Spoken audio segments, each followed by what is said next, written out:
Hello, hello. It's me again, the snarky juror. Aren't you happy? Well, anyway, I got a bit emotional last time. I've got to take care of myself. Blood pressure goes like this, stammering and stuttering, taking it too personal. But I couldn't help it. It was a cluster F, you know. Before we get started, today's day 23 in the morning, even though I'm doing this in the afternoon. I've got a couple housekeeping things to take care of in that I misidentified Nicholas Barrows, police officer Nicholas Barrows. I said on Monday that was that only Monday? Yeah, that was Monday morning. I identified him as being a Canton police officer, and he's not. Where'd he go? He's from Dighton. I can't get a good enough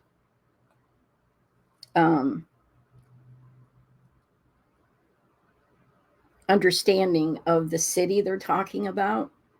There's a Dedham around, Dedham, but I don't know if there's a Dighton, Dightl. Anyway, when Proctor and gang went to secure Karen Reed's car from her dad's place by courtesy, they contacted the Dighton police and said what they were doing. And the Dighton police met them on scene of Karen Reed's dad's place and arranged for a tow truck, not a tow truck. Did they arrange for the tow truck? He arranged for a snow plow to plow out the driveway to make things more convenient and easy.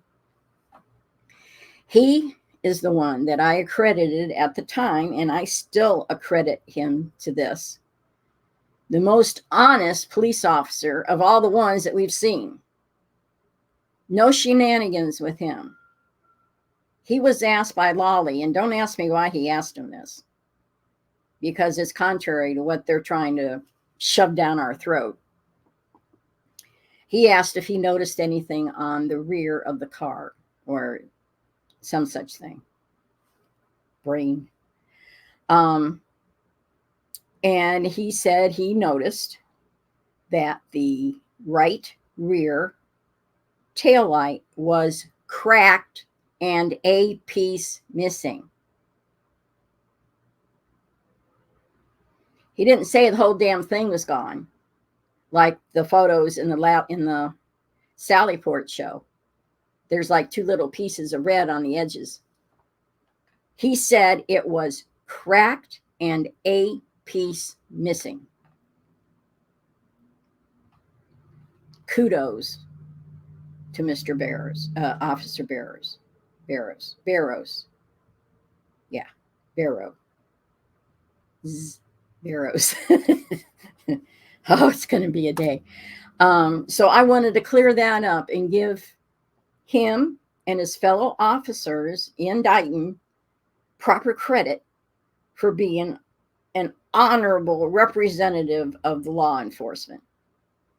He said exactly what Karen said, what I think Carrie and even I almost called her the name that's going around the internet. Jennifer McCabe said that the taillight was cracked. Didn't say it was obliterated and blown away and no red showing. So that supports what Karen said. It was cracked and there was a piece missing. So thank you very much, Officer Nicholas Barrows of Dighton. You are a shining light in this murky, messy, crappy I can't think of enough words. I can't. So I wanted to clear that up and correct myself. I was wrong. I get all twisted around listening to this crap, and I don't have an analytical mind. So sometimes it's hard for me to follow people's train of thought. Speaking of analytical minds, Aussie Insider. If you have not followed that channel, you need to follow that channel because she's excellent. She gives interesting analysis, points of view, backs it up with bits and pieces of stuff so that, she's not just running off at the mouth like I do. She actually, she shows you everything. I have another channel called Tea and Talk Time, and I used my community post there to talk about the audio that they played in court a few days ago. I don't remember. It'd be last week, I guess. And I posted in my community thing, just watch Ian Runkle, day 21. There we go. Day 21, audio analysis. So you're aware, this is Karen speaking. So you're aware he was beaten by Brian, Colin, Albert. We're all in on the same joke, right? My tail lights cracked and John was pulverized. I state the YouTube blip and the time frame it was done in. And I said, thanks, Ian. So hard to hear it in court. Well, Aussie Insider happened to see that. I am so thrilled. And she's got a further clarification of it. She said, I have the video that goes with the audio titled Celebrate and Google Witnesses at 1:04. Now, I haven't listened to the whole thing, and I will after I get done recording. But I did listen to the part that she referred to. And there's something else that she says. I only caught a glimpse of it beforehand. Where am I? I'm way over here.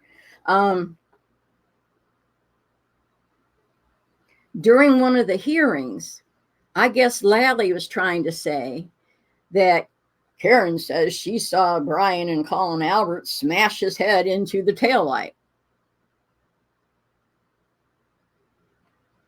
So I got to watch the whole thing to see what else she's talking about. Lally is a piece of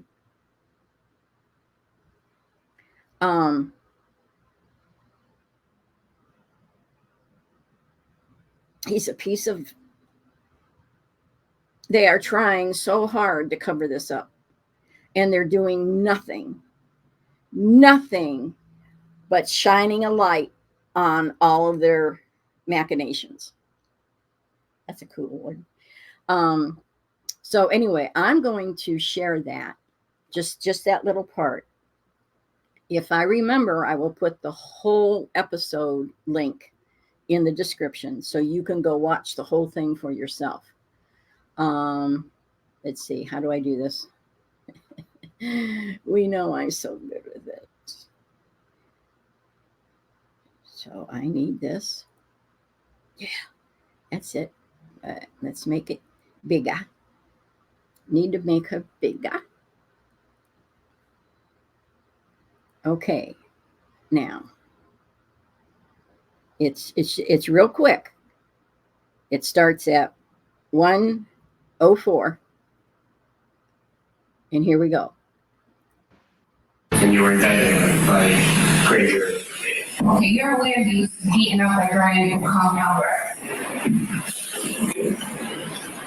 I mean, we're all in on the same joke, right? My tail light is cracked and John is pulverized. My tail light is cracked, and John was pulverized. Now, when she says, I mean, we're all in on this, right? She's being snarky. That's snarkiness. Some people call it sarcasm. She's going, hey guys, I know what you're doing. We all know what's going on here. And that's what she's referring to. She's not saying that she did it. She's saying, I ain't stupid. I know what's going on here. My taillight was cracked. That's all, just cracked. But John was pulverized. And she knows who did it. And they know that she knows who did it. Oh, just infuriating. Anyway, I will put the link, the title of the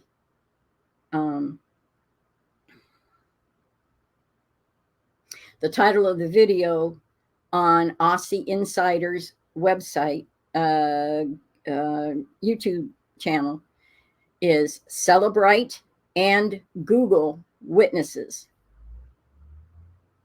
So I will honestly, I will try really hard to put it in the description when I'm done. Because I think it's important. I think it's very important. They're trying to get away with too much crap.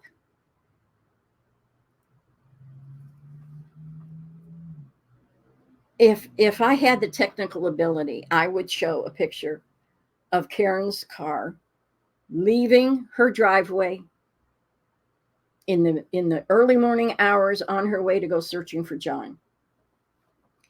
You have a clear shot of her taillight. It looks a little off, but when it's compared to a daylight shot in the same angle, it's basically the same thing. But you look at a picture of her car in the Sally port, and that rear taillight is gone. It's gone. It's all white. If that had really happened, yeah. If that had really happened, when she would put the brake light on, it would be like she had a headlight going from the taillight, because there was nothing to hold it back. There was nothing to color it, because it was all gone. And we're supposed to believe this, and I'm really tired of them shoving it down our throat, saying, you don't see what you think you see. This is what you see. Isn't that the epitome, the ultimate description of gaslighting? You don't see this, you see this. That's not what you see. This is what you see. And I'm tired of it. Extremely tired of it.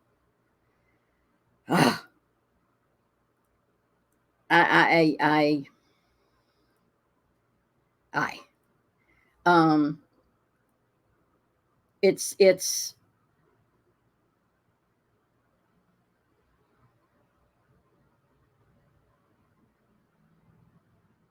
I'm watching a chat go by. I'm queuing up Court TV. There's a lot of opinions going on. So anyway, I wanted to share the correction of Nicholas Barrows and Officer Barrows, and how awesome it is. I would imagine he was under pressure to say other things, but he didn't. So kudos to Dighton Police, especially Officer Barrows. And I'm tired of them calling the victim Mr. He was officer. Please give him the due respect. Okay. Let's get this queued up.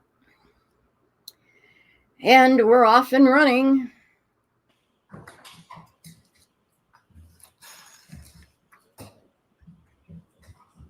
I don't think the jury's in yet. Hey. All persons have any business before the Honorable Beverly Canoni, Justice of the Norfolk Superior Court in and from the County of Norfolk.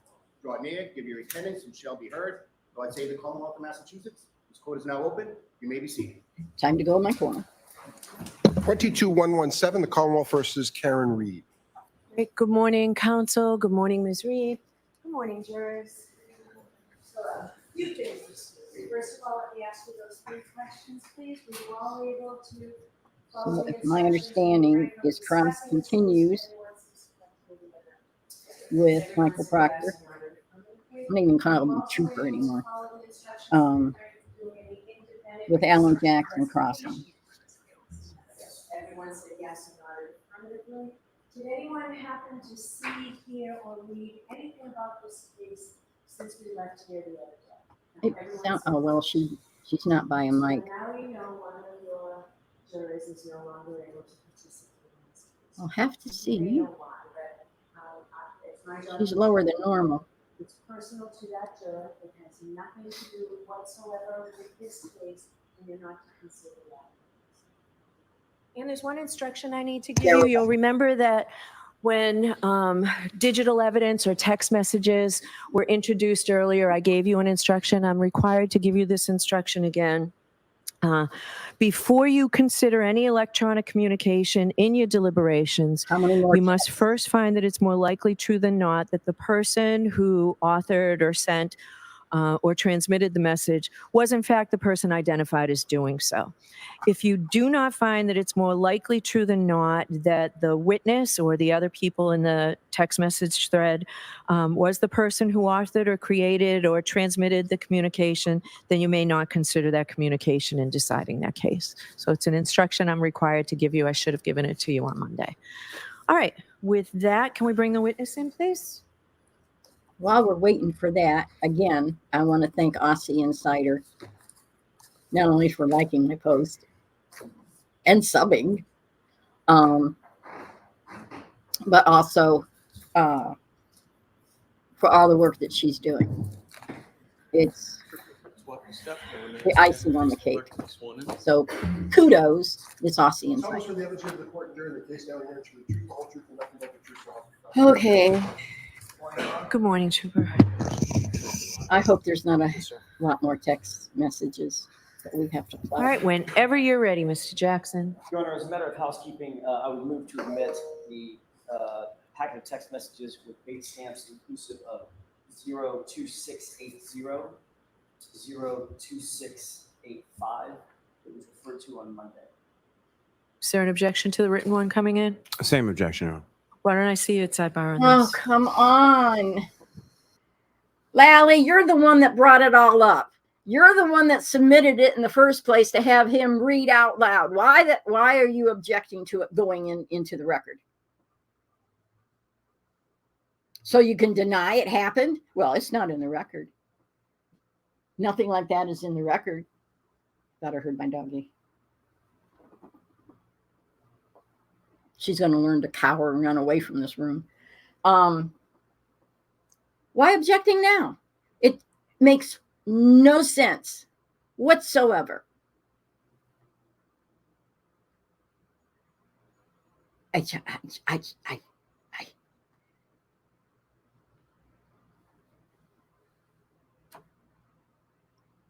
I'm not even going to try to advance it because I always overshoot it and then go back too far and then make everybody dizzy. So anyway, let me see if I can sneak a peek.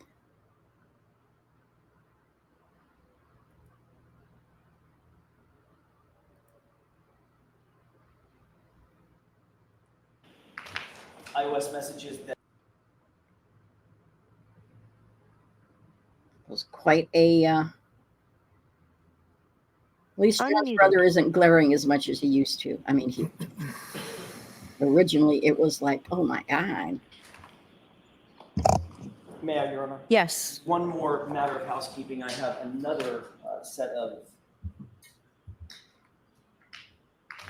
iOS messages that are inclusive of pages 2527 through 2545. I'd like to have these marked as for identification as next in order. All right, if you have any others, let's have them all marked for identification at the same time. So did she deny it?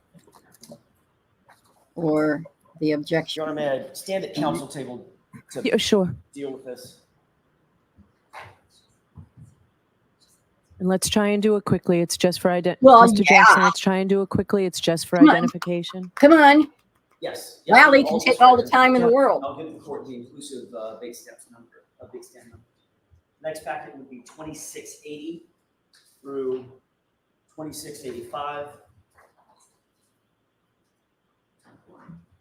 Sorry, that was the first one. Right. Mark ZZ. The second one is 2527 through 2545. See the hoops they have to jump through? The next set would be a single page 2625. The next packet would be 2662 and 2679. Talk about organized. The next is just 2 pages, 2623 and 2624. The next packet. Lally opened up the door. 2518 and 2526. Following that, 2618 and 2620.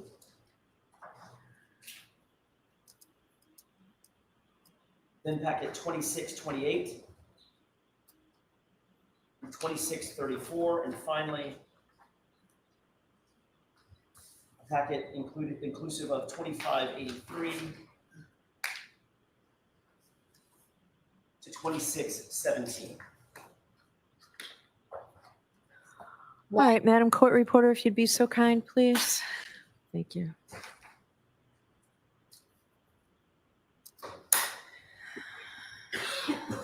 Sigh all you want, Judge. The prosecutor brought all of that in. May I approach? Yes.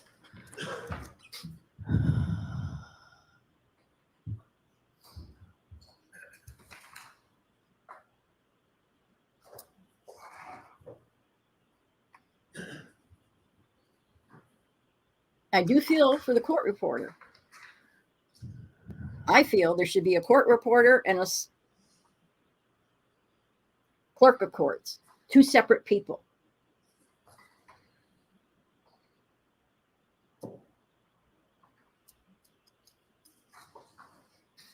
But these ones are being marked for identification. The other one that he wanted to submit had already been marked for identification. So did they have to be marked for identification before they can be submitted and put into evidence? Does he get to put these into evidence? She never said whether the objection was sustained or overruled. She does that at sidebar.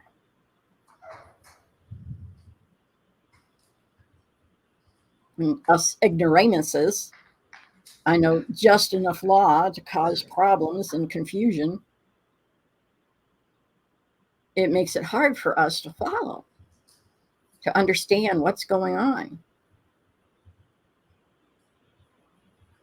That's why I like to watch like Runkle of the Bailey and Emily D. Baker and Law and Lumber and the DUI guy, and there's a whole mess of them that I started watching during the Depp v. Heard trial, because it's like, why is he objecting?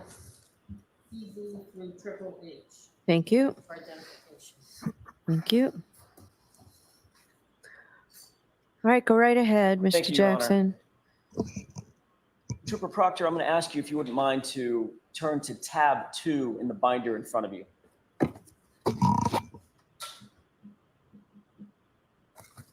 I ain't fast Can you forwarding. take a look at the face page of Not when he's up. under tab 2 and tell me if you recognize that?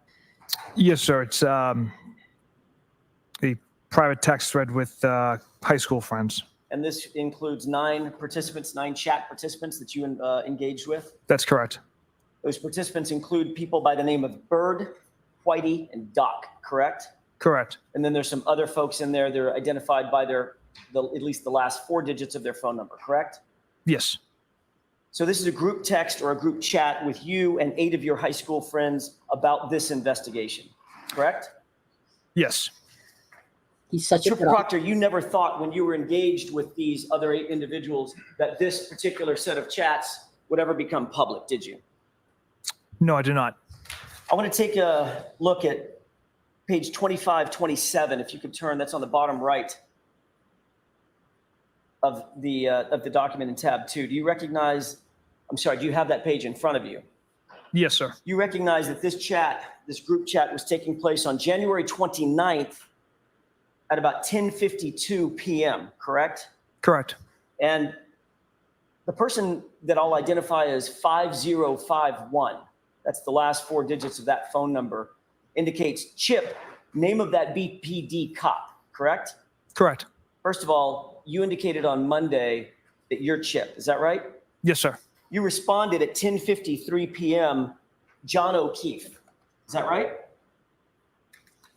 Yes, sir. So you were willing to tell just a few hours into an investigation of the death of a Boston police officer, you were willing to tell a bunch of high school buddies details about the investigation, including the name of the victim, correct?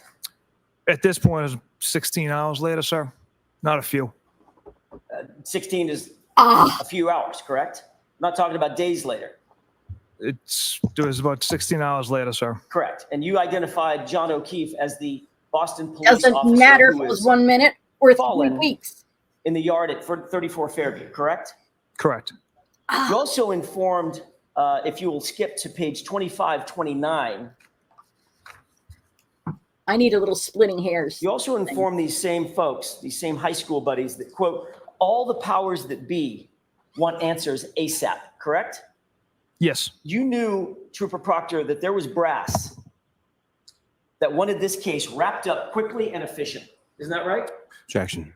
That's what he said. Is that what you were thinking? Yes. No, the people wanted answers, sir. They wanted it. They didn't just want answers. They wanted answers ASAP. What does ASAP mean? That's as soon as possible. Right. And you were texting this to your high school friends, again, 16 hours into this investigation, right? Correct.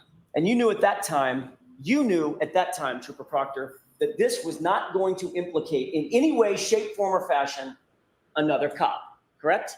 Correct. In this text exchange, let's turn to 2532, actually. It's right there in black and white. And he has a nerve to go dancing. You have that in front of you? I do. In this text exchange at 10:56 p.m., your buddy Bird writes, I'm sure the owners of the house will receive some shit, correct? Correct. How did you take that to mean? Did you take that to mean that he could get in trouble? Yeah. Yeah, I'm not sure exactly what my Come friend was on. getting at. Well, you had some idea. Yeah, I maybe That the owners of the house isn't going to get any shit for this, right? that's how I interpreted it. Yeah, you interpreted it like he's not going to get in any trouble. He's not going to be a suspect, correct? Correct. And he's not going to be implicated in any way. Is that right? Correct. And your answer was one word, correct? No. Yes. What was that word? Nope. And then you followed that up with an explanation as to why you said no, didn't you? That wasn't the explanation Yes, why I it said was. nope. I Yes, it simply said was. homeowner is a Boston cop too, meaning Mr. O'Keefe was a Boston cop. The homeowner was a Boston cop as well. The question that preceded your That answer, explains nope, nothing. the homeowner's a Boston cop too, was the homeowner's going to get some shit for this, correct? That's not what I meant with that text. That's what you wrote. Not what I meant, sir. All right, let's take it in order. Question. Oh goodness, the homeowner's going to get some shit for this. Answer, nope. Next text, he's a Boston cop too. That doesn't sound like an explanation for your nope. No, that's just saying he's a Boston cop as well. Mr. O'Keefe is a And that's Boston why cop. he's not Dancing. going to get any shit. Correct, Trooper Proctor? Dancing. Well, he's not going to receive any shit, sir, because Mr. Albert, the homeowner, had nothing to do with Mr. O'Keefe's death. And you knew this 16 hours into your investigation. Yes. Less than a day. Yes. To your satisfaction. To my satisfaction And and you to the hadn't members been of my to the unit. crime scene? So let him finish. We didn't get the, finish Some- your answer? To my satisfaction and to all the members of my unit who investigated that day. Objection. Calls for speculation. So I'm going to let it stand. Trooper Proctor, you have to keep your voice up, okay? Jurors need to hear you way back there. Yes, ma'am. The fact of the matter is, you hadn't been to the crime scene by the time you wrote this text, correct? Correct. You hadn't been inside the Well, home, you knew nothing. correct? You know No. nothing. You had investigated, you had questioned a grand total of 3 percipient witnesses at this point, correct? Yes. And Jennifer, 2 of the 3 one of them. were named McCabe, Yeah. right? Yeah. Correct. And 1 of the 3 was named Albert, correct? Yes. And it's against that backdrop that you wrote, nope, the homeowner's not going to get any shit because he's a cop, right? That's not what I meant by that. At 10:57, Bird goes on to write, Keep dancing. he, the homeowner, must have been a puddle to accomplish that. And then he writes, who's the homeowner? And then he writes, I hope not, but I can see it. Correct? Yes. A puddle means drunk, correct? That's a term for it. Yes. In other words, Bird wrote that the homeowner must have been so drunk, so wasted to have killed him. Correct? Objection. Do you know what that means? Do you know what that text means? He's not going to give you the Just truth. the puddle part, Your Honor. That term. All right, so he can answer that. And the puddle part means drunk or wasted, right? Yes. And what Bird actually wrote was, he must have been a puddle to accomplish that. Correct? That's what he wrote. And then you write back, The fire. quote, she waffled him. I looked at his body at the hospital, right? Correct. You used the phrase waffled about a Boston police officer who had fallen in the snow and died in someone's yard. And you decided to use the word waffled him, correct? Objection. So sustained. Ask it differently, Mr. Jackson. Did you answer, she waffled him, I looked at his body at the hospital? I did answer that. Yes. And then Bird questioned, she waffled him, correct? Yes. And then you responded, he was banged up. Is that right? Yes. Then a person with the phone number 0095 wrote, I thought he was drunk. Did he get beat up? You see that? I do. And you wrote, nope. Is that right? Correct. Yet again, this is before 11 o'clock at night on January 29th, 2022, some 16 hours into your investigation. Is that right? Yes. So before you ever went to the crime scene, before you ever went into the house, only having interviewed 3 folks, you had this case nice and wrapped up, didn't you? Yes. Based on the evidence my office uncovered that day, the one shoot discovered at the scene, the one shoot at the hospital, Mr. O'Keefe's injuries, the broken taillight pieces underneath the snow. Super Proctor, I didn't ask for an explanation. I asked, did you, in your mind, have this case wrapped up? Was it cut and dry in your mind? Yes. Bird then writes, so the owner of the house was a woman cop that beat him, question mark, right? Yes. And then you wrote, that's what I initially thought after talking to Canton paramedics. Is that right? Yes. And then you said, then I saw the guy, correct? Correct. So what you meant by that, Trooper Proctor, was according to you, based on your conversations, your initial conversations with the paramedics, the first responders, you were under the impression that this was a beating death. He'd been beaten to death, correct? The way it was given to me, sir, was That's yes from or no? medical. That's yes No, or no? he's going to answer the question. If you want Go to ahead. withdraw the question, you can. He's going to Go ahead. dance. We entered this investigation with an open mind. It was given to me as a medical situation. And when we saw Mr. O'Keefe's body at the hospital, Sergeant Buchanan and I, we saw his injuries and we were kind of working through how these injuries occurred.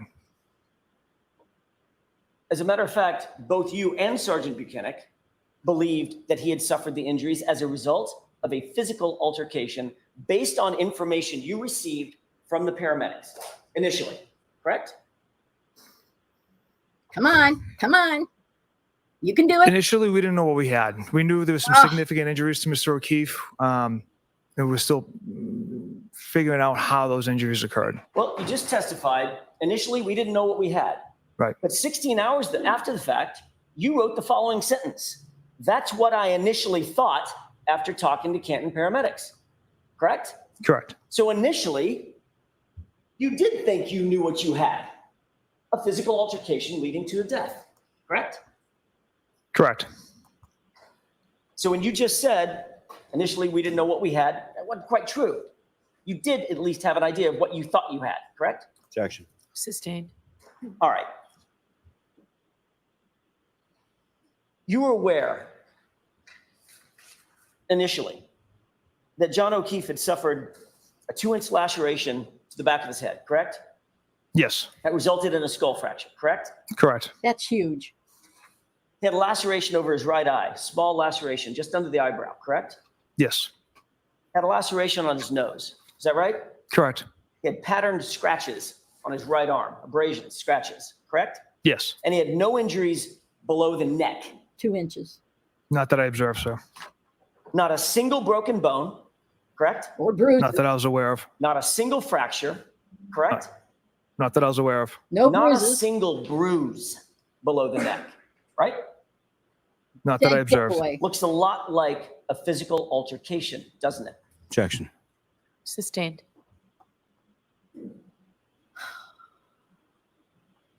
Yeah, we're all Bird done. writes,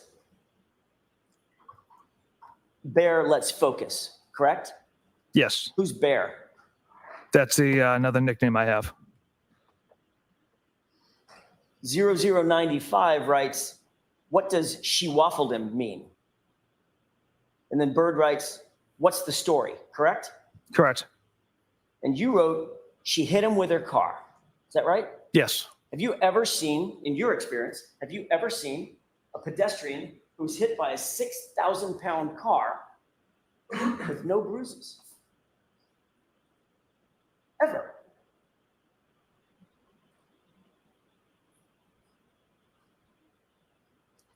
Keep thinking. The pedestrian strikes I've seen have been at high speeds, Enough to 60 knock plus. a person out of his shoe, right? 60 plus miles per hour. So I can't recall right now off the top of my head as far as injuries in the past pedestrian strikes I've attended. Okay. So someone, you indicated on Monday, under examination by Mr. Lally, you've seen a shoe missing, Correct. pedestrian strikes, correct? Yes.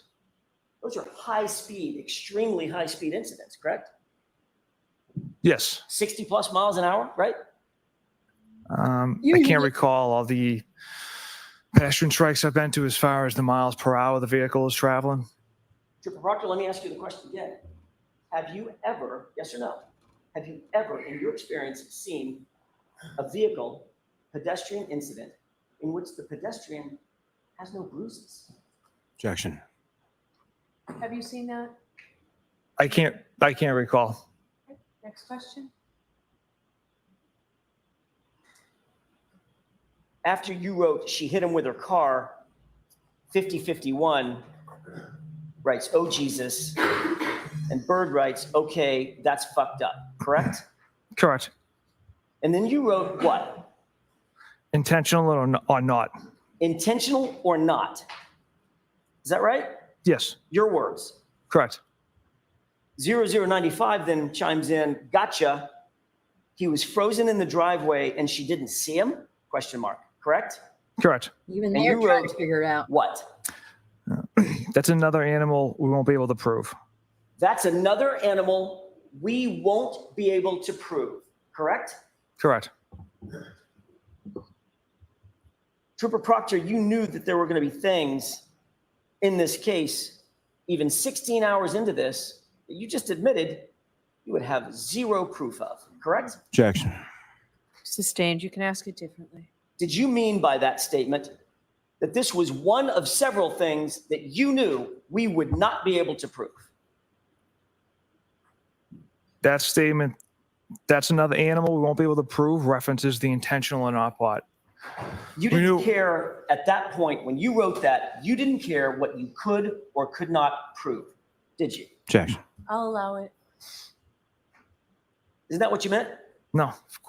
You had a narrative that you had developed and you would pursue it no matter what the proof was. That's what you meant by that statement, correct? Objection. Sustained. You can ask it differently. Did you mean by that, thank you, Your Honor, I didn't mean to step on your words. Did you mean by that statement that you were going to pursue this case no matter what the proof might be? What I meant by that statement was if Miss Reed backed into Mr. O'Keefe intentionally or not. Interestingly, though, that statement came on the heels of he was frozen in the driveway and she didn't see him. And you wrote in response to that question, that's another animal we won't be able to prove. Correct? That's not what I was responding to. I was responding to the intentional or not part. So you were responding to your own statement. according- Correct. Okay. I don't believe a word out of his mouth anymore. 0095 then writes, what's the name of the Canton cop living in Canton? The other one involved. Correct? Yes. In other words, that person was asking, tell me the name of the homeowner. Isn't that right? Yes. The guy that's the cop, right? Correct. And you ignored that question for a second time. Is that right? Yes. As a matter of fact, not one time, not once in this entire group chat did you disclose the name Brian Albert. Of course not. I don't believe so, no. You were actively trying to Hide. hide Brian Albert's name, at least from this conversation. Objection. I'll allow it. Is that what you were trying to do? Absolutely not. But you had no problem sharing John O'Keefe's name Yeah. with your buddies from high school, right? Correct. And you had no problem sharing Karen Reed's name Of course. with your buddies from high school, correct?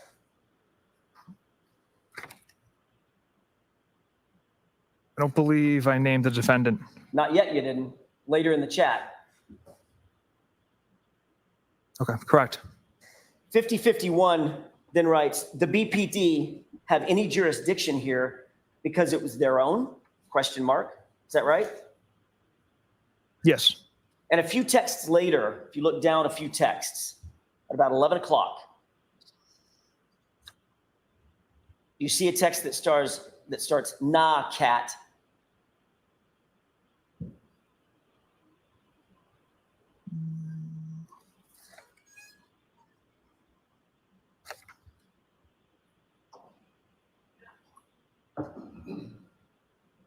I do so, yes. You responded, quote, nah, N-A-H, nah, cat, K-A-T-T. It's the total opposite. They have to recuse themselves. Same with Canton. Correct? That text ends as they have to recuse themselves. You then text back, I'm sorry, can I have a moment? Yes.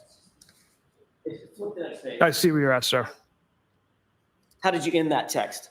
Same with Canton. Meaning Canton has to recuse itself also, correct? That was my understanding. So by 11 p.m. on January 29th, 2022, there was no question in your mind, Trooper Proctor, that the Canton Police Department was recused from this investigation in all particulars, correct? That they had taken a step back from participating, yes. Right. Well, there's one way to put it. They've taken a step back from participating. Another way to put it is they recused themselves completely, correct? Correct. They were not going to be, at least in your mind, they were not to be involved in any way, just like Boston PD was not to be involved in any way. Is that right? Objection. Is that what you were thinking? It was my understanding they were not going to be involved. Now, So if we could turn to page 2537.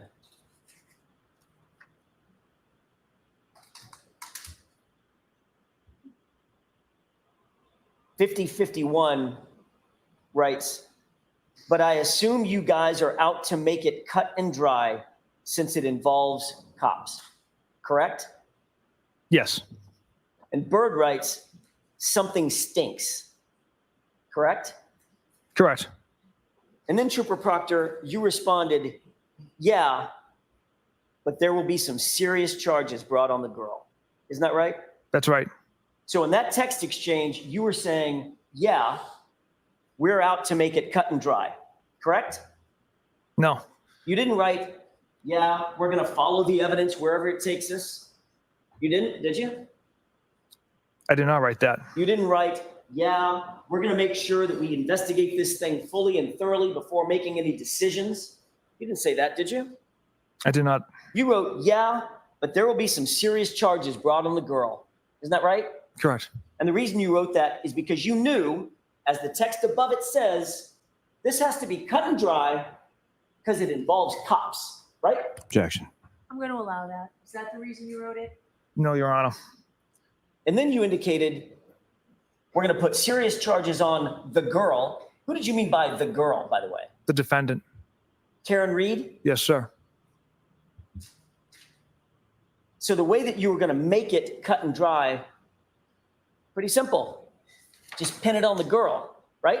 Objection. Is that right? Absolutely not. Follow the facts and the evidence from that day on the 29th. And everything led to Miss Reed hitting Mr. O'Keefe with her vehicle. But that wasn't the question that you were answering, was it? We're going to follow the evidence and make sure we do this thoroughly. The question you were answering was, I assume you guys, you, Trooper Proctor, and your team are going to, quote, make it cut and dry since it involves cops, meaning Brian Albert, correct? Incorrect. Doesn't matter to me if the homeowner's a cop, if the victim's a police officer. Myself and everyone in my office investigated this case that Saturday, had an overwhelming amount of Listen to the evidence that Miss trash Reed struck coming out Mr. of the O'Keefe. trash that's So it didn't matter to us what their occupation was. We'll see. Let's keep reading, shall we? 5051, a little further down, says, gotta be, I could only imagine what internal affairs at BPD are trying to get out there. Correct? Correct. Meaning, this person, 5051, was opining, at least in your mind, you interpreted that as being Boston police are going to have a lot to answer for, given the fact that another Boston police officer was found dead on that officer's lawn. Correct? Objection. What were you thinking? Can't speak to the mindset to that comment. I wasn't sure how to interpret that one. All right, next question, Mr. Jackson. stuff just Then falls out of my mouth, 5051 and I don't know what I'm changes saying. gears. And he writes, she hot at least, correct? Yes. And what was your response to that? From all accounts, he didn't do a thing wrong. She's a whack job cunt. From all accounts, he didn't do a thing wrong. She's a whack job cunt. That's what you wrote, correct? Correct. 16 hours into this investigation, Yes. into your objective and unbiased, thorough investigation, correct? That's Correct. Mark. But sir, you didn't have all accounts, did you?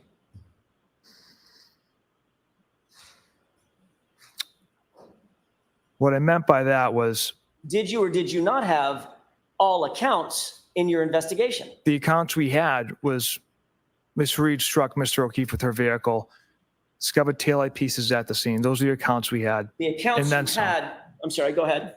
I'm sorry, go ahead.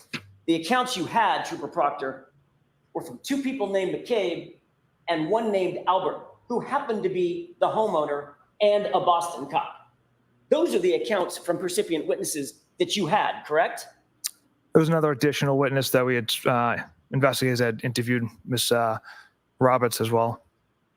And from all accounts, he didn't do a thing wrong. That was your decision 16 hours into the investigation, correct? Yes. And the other decision that you made and the other determination you came to was my client, Karen Reed, was a whack job cunt, right? Yes. Keep holding his feet to the fire. Hear that sizzle? What else did you say in response to she's hot at least? Or she hot at least, question mark. So following that text, I responded, yeah, she's a babe. Weird Fall River accent, though. No ass. Yeah, she's a babe. Who's the she? Miss Reed. Weird Fall River accent, though. You talking about her, the way she talks? The accent. And no ass. Now you're talking about her body, her physique, correct?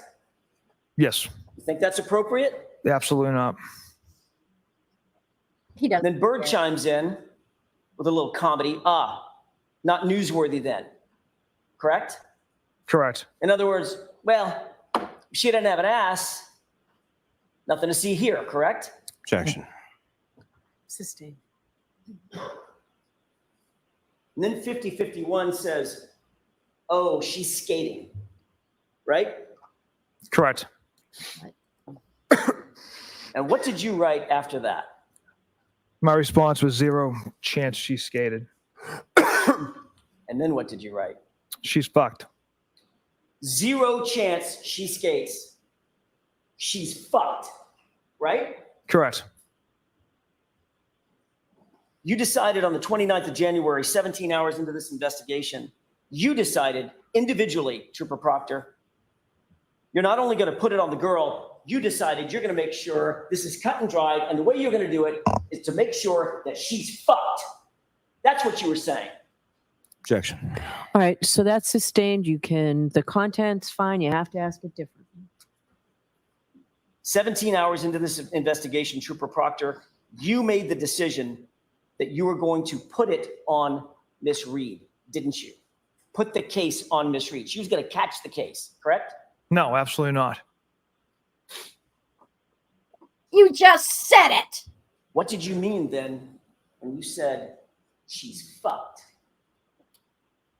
After the day's investigation with multiple troopers conducting multiple tasks and a debriefing at Canton PD amongst detectives in my office, we went through the overwhelming amount of evidence against Miss There Reed was that she not. struck Mr. O'Keefe with her vehicle.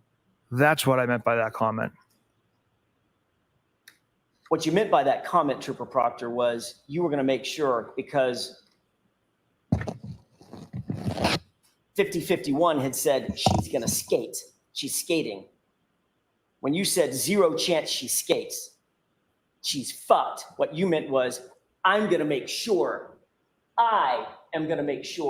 Ms. Reed doesn't skate. She's fucked. That's what you meant. Isn't it? Objection. Sustained. And then Bird decides to chime in. Good, no ass bitch, right? Yes, that's what he wrote. And how did you respond to Bird saying, good, no ass bitch? I laughed. Thought that was funny, did you, Yeah. Or did your finger slip? Trooper Proctor? Thought that was funny? It was unprofessional of me. That's something I shouldn't have done. Well, I think we all know it was unprofessional. It was a lot of things. I'm asking Yep. you, did you think it was funny? No, according to my response at the time, apparently. Then you sent a picture just to add to it, to pile on, of Miss Reed being arrested, correct? I don't.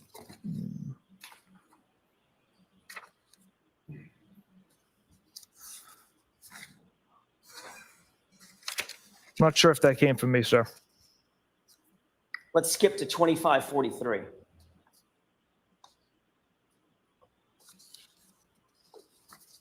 Are they showing this on the screen at the same time? Are you there, Trooper Proctor? Yes. The date is now February 2nd, 2022. A person by the name of Doc writes, is that chick a smoke? Correct? Correct. Who's the chick? Miss Reed. And what's smoke mean? And you write E-H, right? Yes. And then you write nutbag, as Chief would say, correct? Correct. Who's Chief? A friend of mine. And then you write what? She's got a leaky balloon knot. Trooper Proctor, explain to the jurors what a balloon knot is. Don't zero in on her. Your essentially, I guess, your rectum area. Your anus? Yes.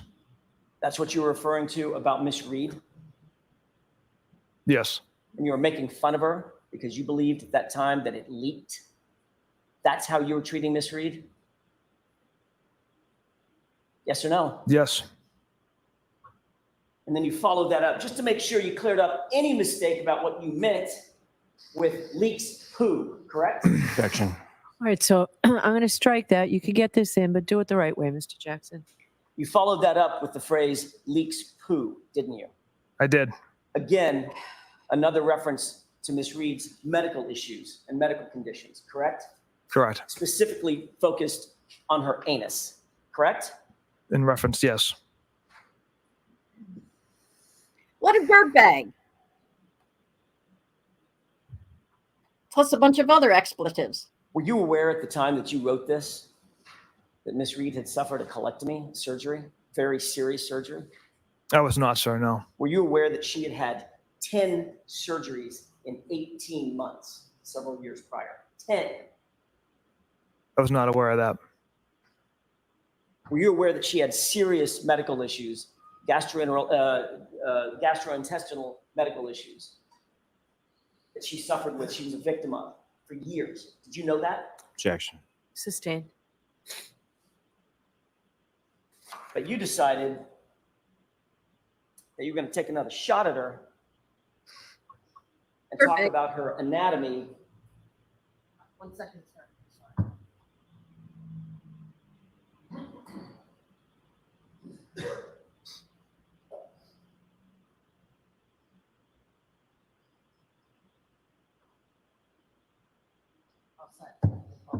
I'm sorry. You decided that you were going to take another shot at her and talk about her anatomy as a balloon knot, correct? Objection.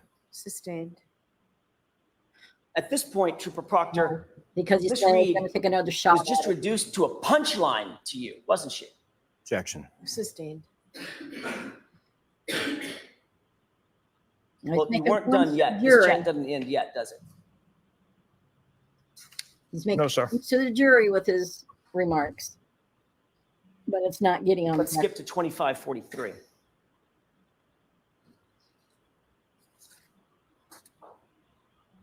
On the same date, February 2nd, 2022, about 4:15 p.m., a person by the name of Whitey wrote, "What are you guzzling on?" Correct? Yes. And you wrote, "Nothing, writing a warrant." Is that right? Correct. Whitey then shares some sort of a video, correct? Yes. You remember that video being of the 1980s band Warrant? I don't recall the video he sent. 0095 laughed and then wrote, "Wait, why does her asshole leak?" Correct? Yes, that's what he wrote. And then what did Doc write in response to that? Objection, Your Honor. The objection sustained. I'll see it. Sidebar, take that down, please.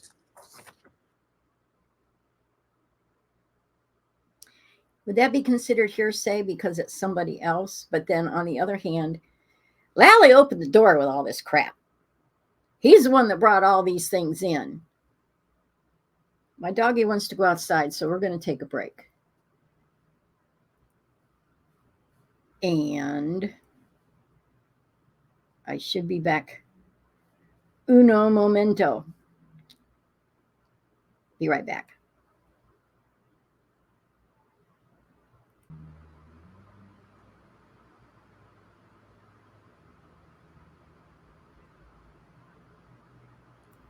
Okay, we're back.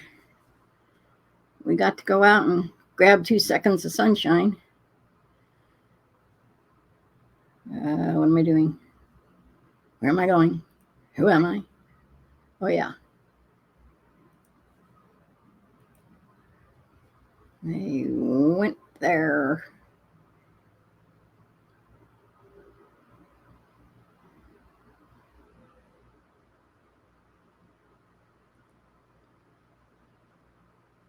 You are unmuted. Okay, I timed that one all right. Sort of. Okay. Where am I going? Trooper Proctor, without getting to the specifics of the words used in the following, in the next exchange that you're looking at, it's fair to say that your high school buddies then continue to discuss Miss Reed's medical issues, correct? Objection. That's sustained. Come on, Mr. Jackson. That isn't what you said you'd ask. Go ahead and ask the question you said you'd ask. Was there a continued discussion that This is finished something. on this subject matter? Yes.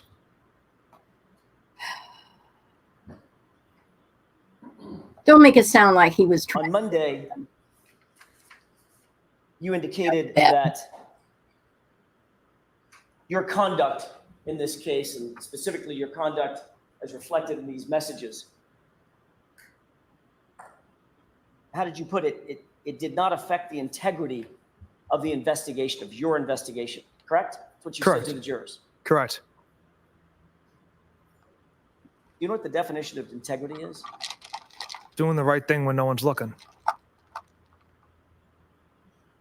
It means the quality of being honest and having strong moral principles, correct? Objection. Sustained.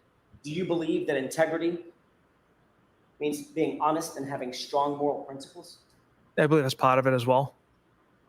Do you stand by that testimony that you were showing strong moral principles in this investigation, sir? In the investigation part, absolutely. Through these text messages, absolutely not. They were juvenile and regrettable. Only because you got caught. This is your normal When you say they're juvenile modus and operandi. regrettable, it sounds like you're almost apologizing to the jury for your conduct. Is that what you're doing? For those texts, Objection. Sustained. Trooper Proctor, have you ever apologized to Miss Reed? Objection. Sustained. What's wrong with that? Have you ever apologized to Miss Reed? What's wrong with that? As the lead investigator in this case, you were tasked with the responsibility of making sure that the investigation remained free of any conflicts of interest. That's part of your job, correct? correct. And you blew it all to hell. Throughout the pendency of this investigation, in this case, you've denied having any conflict of interest in this case. Isn't that right? Correct. In fact, a couple of months ago in February of 2024, you testified in a different proceeding. Is that right? Yes. And you testified under oath in that proceeding on February 1st that you did not know any members of the Albert family or McCabe family, correct?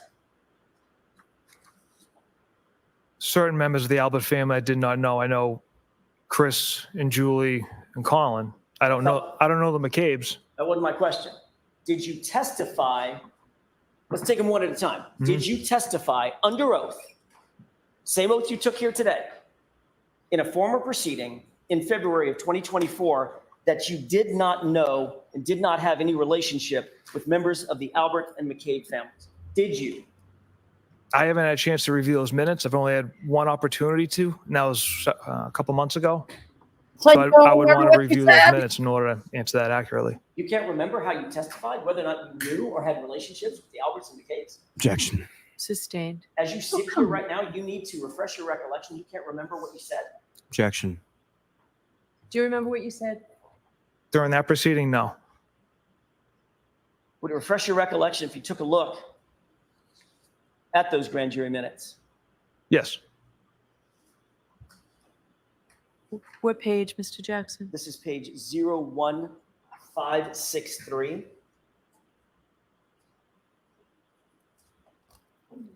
01563. Wow. It's a lot of pages. If I may have just a moment, Your Honor. Yes.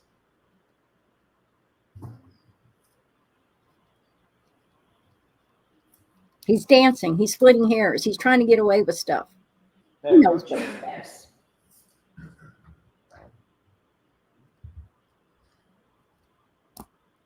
If you'd review that and look up when you're finished.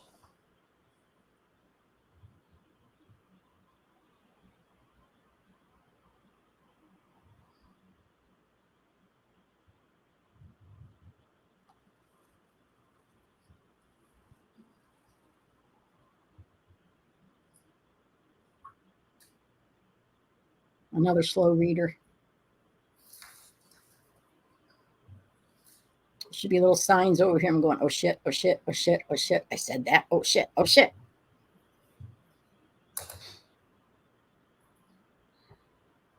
How do I dance my way around this one? I'm going to get a little axe and a little hair. Splitting hairs. Now, Your Honor. Okay.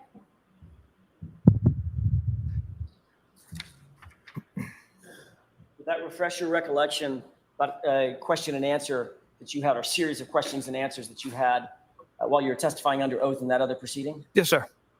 Objection. May we approach? Yes. Oh, Lally, go away. Your Honor, he's going to testify to something I don't want him to admit to. It's right there in black and white. You can't avoid it.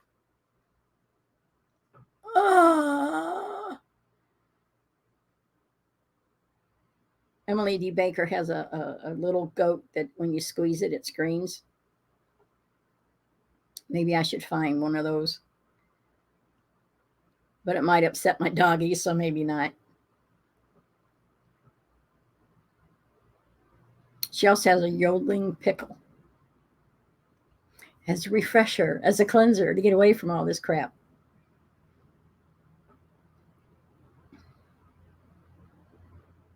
As to the judge, I was watching Ian Runkle of the Bailey,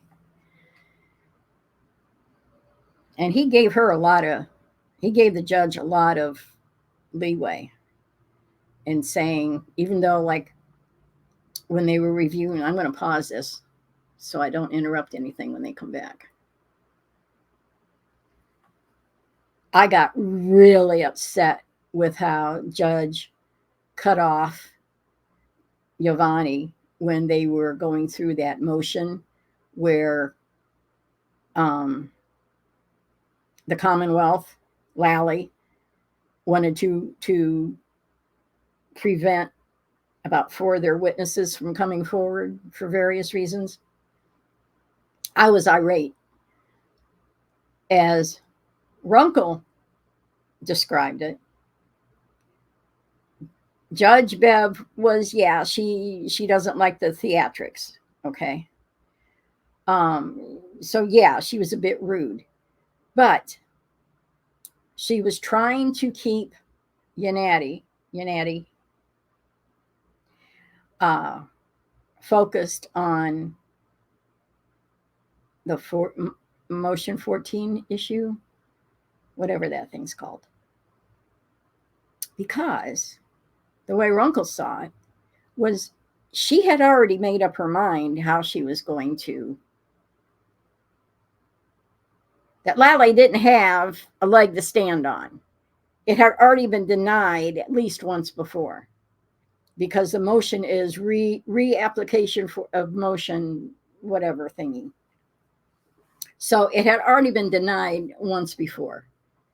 So she was just kind of holding the defense at bay and going, look, this is what you need to do, which is what she said. I need a full report here. I need this submitted there, and I need this done here. Because it's coming in. In effect, she said, you are allowed to have these witnesses, and we need this to fill out the portfolio, basically, in a way. So I go back and forth. No, I don't go back and forth. I still say that she's biased towards prosecution. And it gets really aggravating. But I don't know all of the legalese that goes into it, which is why I enjoy watching some of the other commentators, because they have the legalese. They explain why, well, this looks really awful for the defense, but this is why it has to be done this way. And they'll spell it out for you. But I don't have all that background. I have a little bit. Every once in a while I go, oh, that's what do you call it? Hearsay. That's why that wasn't allowed in. It's hearsay. In different things, I'll catch a glimpse of the legal part of it. But for the most part, I'm just your average Joe Schmo, or Josephine Schmo, however you want to put it. So how it's hitting me, I'm assuming is at least 50% how it's hitting the jurors. I say 50% because I'm a bit odd. And just because I feel it doesn't mean somebody else does. So I have to give that leeway. But no, it's not 50-50. It's more 80-20. If I'm leaning in a direction, I think the majority of people are leaning in that direction as well. Forget all the legalese. And I may be upset with somebody. And that's gonna, that's my perception. And that's going to influence my decision. Proctor saying that, just because he's a Yahoo doesn't mean it affects the integrity of his investigation. Bullshit. If that's how you think, that's how you're leaning, and that's how you're perceiving, and that's how you're interpreting the evidence. It's all related. It's a continuous chain. I don't trust anything he said or did. I didn't before I heard about the texts. And now I'm even more so. He's not sorry. He's not going to change his ways. He's just sorry that it got exposed. And you can pat Lally on the back for the reason why they were. Believe it or not, I'm trying not to get as upset as I did on Monday. With the Alberts or McCabe? Oops. See, I always go too far. We're not far enough. I know, sounds like a character flaw.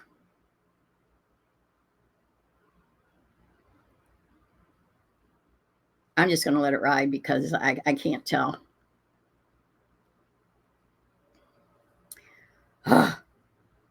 Anyway.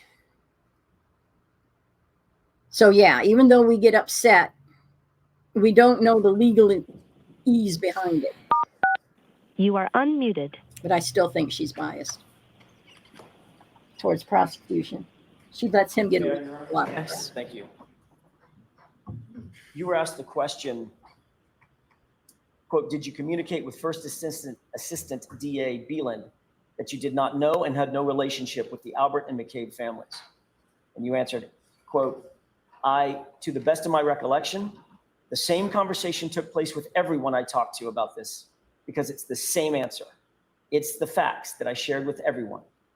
Question, meaning you told First Assistant Beeland that you didn't know, didn't have a relationships with Objection, Your Honor. members of the Albert and McCabe families. Answer, correct. Yes, that's correct. So your question is whether he said this? Correct. Whether that's his testimony. Do you recall that? Yes. And that's your testimony that you, in fact, told members of the DA's office that you did not know and did not have a relationship with the Alberts or McCabe's. Is that right? I did not know the McCabe's. I don't know most of the Alberts, and I have little to no relationship with Chris and Julie. So that's what I meant by that answer. Well, the question wasn't, did you know most of the Alberts? The question was, did you have a relationship with, or did you know the Alberts? And your answer was no. No, I don't have a relationship with the Alberts. Or know them. I don't know the McCabe's. I don't have a relationship with the Alberts. So you do know the Alberts, correct?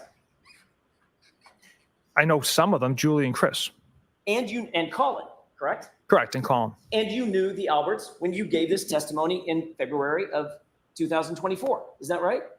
Yeah, that asked if there was any relationships. And let's try this again. Splitting hairs. Meaning you told First Assistant Beeland that you didn't know, didn't have relationships with members of the Alberts and members of the Albert and McCabe families. Answer, correct. Mm-hmm. Was that ambiguous in your mind? The way I interpreted relationships was basically being like friends or,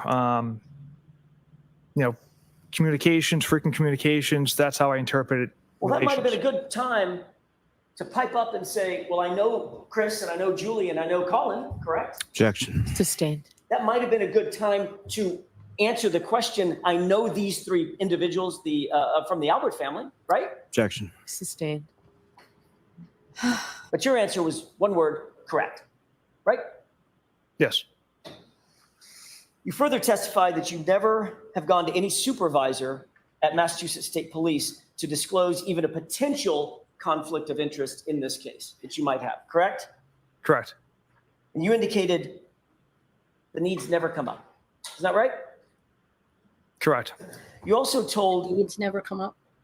ADA Lally that you, quote, did not have relationships or know members of the Albert or McCabe families, correct? Correct. That was a And lie. that's just not true, is it? You do know members of the Albert family. Isn't that right? It's different from having a relationship with people. But what about part of the question, did not have relationships or know members of the Albert or McCabe families? How about that part of the question? Well, that's lumped in with the McCabes. I don't know the McCabe family, sir. I see. So what you did, Trooper Proctor, is you dissected the sentence. And where relationships are concerned, you ignored that in terms of the Alberts because you don't have relationships. Where no is concerned, you link that to the McCabes because you don't know the McCabes. That's what you did? No. So it's sustained. You can ask it. You can break it down, Mr. Jackson. Not sure I can. I'll ask it a different way. How about if I just ask it this way? That was a lie, wasn't it? No, absolutely not. You stand by that testimony? Yes. That you don't know at the time that you testified, that you didn't know the Alberts or any members of the Albert family? They don't have relationships with them. Okay. My question is, you keep going back to relationships. I'm asking you, did you testify that you didn't know them? Objection. I'll let him have it. Do you understand the question, Trooper? No, he doesn't. I knew Chris, Julie, and Colin. So if you were to say, I don't know any members of the Albert family, that would have been a lie, correct? Objection. Sustained. Ah, Your Honor, this is the point at which I intend to turn to tab 3, and I believe we need to approach. Okay. Jurors, feel free to stand. oh, stretch break. Okay. I know how to do that.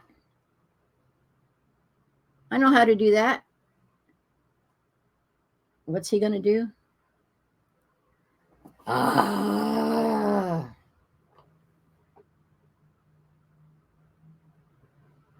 I just want to sit here and look at the tiger. Oh.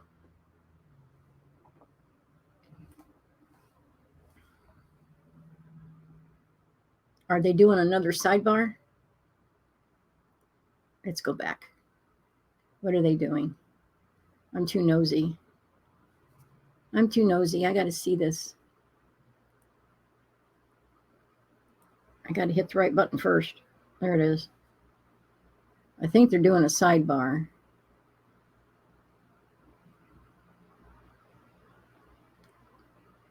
And it sounds like it was something prearranged that, Your Honor, I'm getting ready to do what we discussed type thing.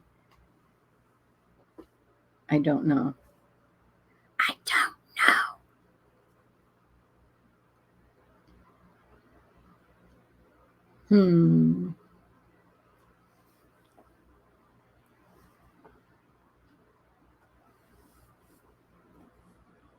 All right, we're going to try this.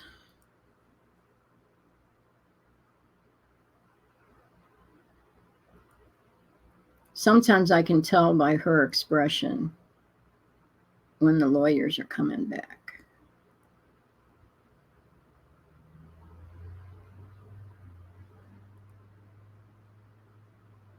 I got to sneak up on it. Yes.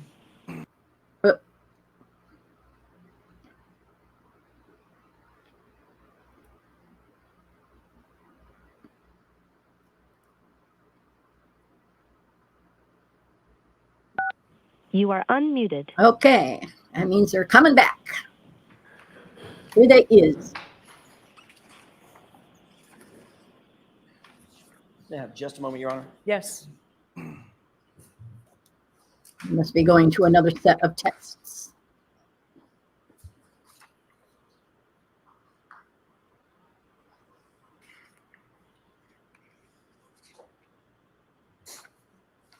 I'm the snarky juror. He's the snarky attorney. They can all be snarky. I mean, let's be real.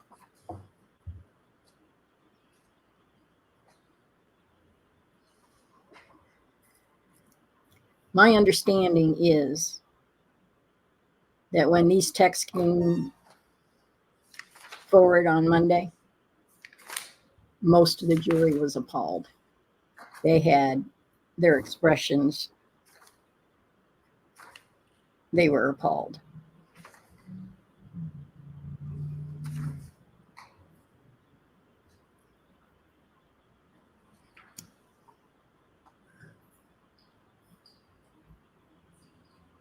Trooper Proctor, you've indicated that your sister is one of your best friends, maybe your best friend.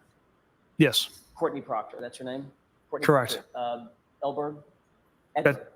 I'm sorry? Her last name? Elberg. Elberg, with an L.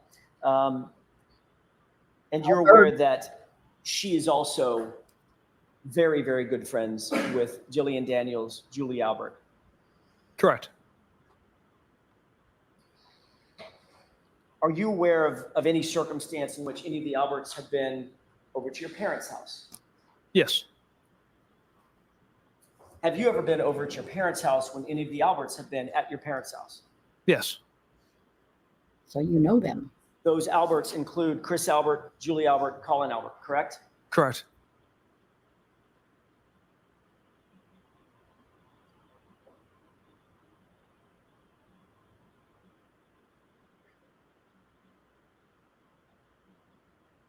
As a matter of fact, you were on or around January 29th, 2022, you were close enough friends with Julie Albert that she had your personal cell phone in her cell phone, correct? And vice versa. I wouldn't classify us as close friends at all. Okay, let me get back to my question. Did you have her cell phone in your phone and did she have yours? Number. You forgot number. Cell phone number. I can't recall if I believe I had her stored in my phone. Tab 4. And why would that be? All right. If you would turn to tab 4. And what was this marked for ID? This was, Or tell me the numbers at the bottom. oh, I've got the sheet right here. I've got a cheat sheet. Tab 4 is triple B, Okay. as in Bravo. And Your Honor, for the court, I'm looking at page 2625. You have that in front of you, sir? Yes, sir. Do you recognize the participants in this chat? I do. The number ending in 5374, you recognize that as being from Julie Albert? Based off the content of the message, yeah, I recognize this text message from Julie. And she texts, "This is the weekend I've been waiting for. Michael, please send ski videos if CP doesn't share with me," with a laughing face, correct? Correct. That text was sent on February 24th, 2022, wasn't it? Yes. That was less than a month after Mr. O'Keefe's death, isn't that right? Correct. And less than a month after you had been assigned to the investigation in which Julie Albert was a witness, correct? Correct. And her husband, Chris Albert, was a witness, correct? Correct. And her son, you knew, Colin, was involved as well, correct? Yes. Who is CP in that text message? It's a nickname I have for my sister. Courtney Proctor, correct? Correct. Your Honor, if I may have just a moment. I don't have popcorn, but I have shoestring potatoes.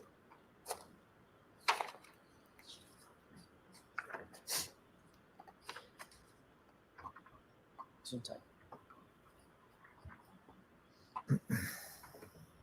Potato sticks is what they're called.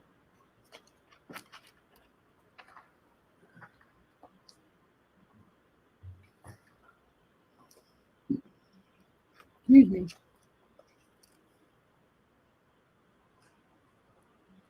Can we move to Trooper Proctor to tab 5, please? That's triple C as in Charlie. Bravo, Charlie.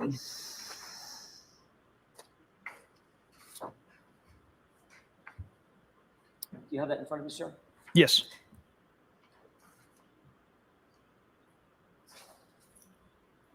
And this would be page 2664. If you return to that page, please. Okay. He looks confused. Brian or whatever his name is. Trooper Proctor, on January 19th, 2022, 10 days before Mr. O'Keefe's death, you were texting with your sister about whether Julie Albert might be available to babysit for your own son, correct? Yes. So in fact, your relationship with the Alberts was close enough that you would consider leaving your own child in the hands of Julie Albert as a babysitter, as a caregiver for your toddler, correct? I wouldn't say close enough. I've hired babysitters that I've had out, but I don't know. But Julie Albert was among them, correct? Yes, she was an option to watch my child. And then you personally interviewed Julie Albert and Chris Albert in this case on February 10th, 2022. Sergeant Buchanan and I did, yes. And you didn't mention a thing about your relationship with Julie Albert, Chris Albert, or Colin Albert in any report that you ever drafted in this case, did you? I did not. Not one word, correct? No, sir. Piece of shit. You interviewed Julie and Chris Albert at about 5:30 p.m. on the 10th of February, isn't that right? Yes. Did either of them, Julie or Chris Albert, mention that their son Colin Albert had been at 34 Fairview Road on the night in question, January 29th? No. I'd have to reread the report to refresh my memory on their statements. Well, let me ask it a different way, if I may have just a moment. Yes.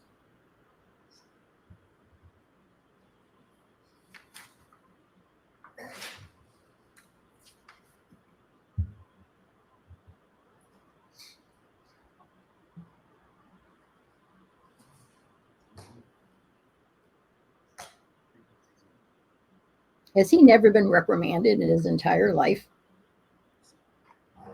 Has he always been an asshole?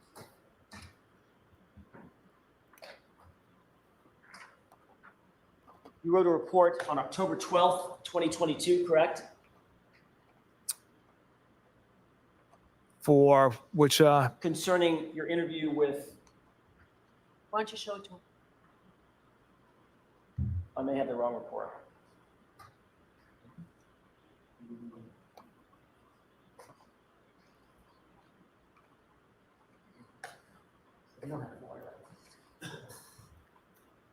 Do you recall, Trooper Proctor, ever mentioning that whether or not Julie and Chris mentioned to you that their son had been at 34 Fairview on January 29th? Do you recall that as you sit here?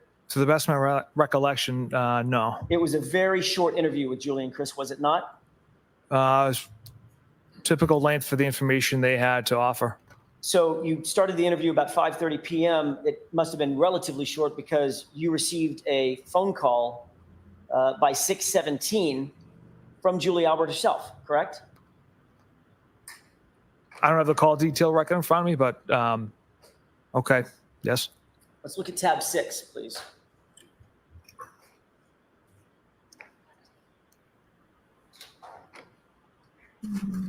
Are we still in CC? It may not be in your book. It's not, sir. Okay, fair enough.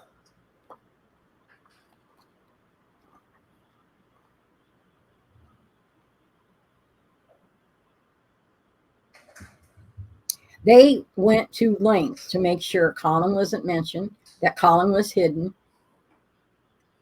I remember that from earlier testimony. You indicated that you might need to look at a phone record or a phone log to determine whether or not that call was made and what time it was made, correct? If you have that, May I please. approach you on? Yes.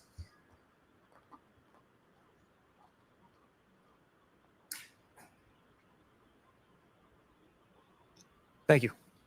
There's a highlighted portion, Trooper Proctor. Focus your attention on that and let me know if that refreshes your reflection. It does, sir. Thank you. May I approach? Yes.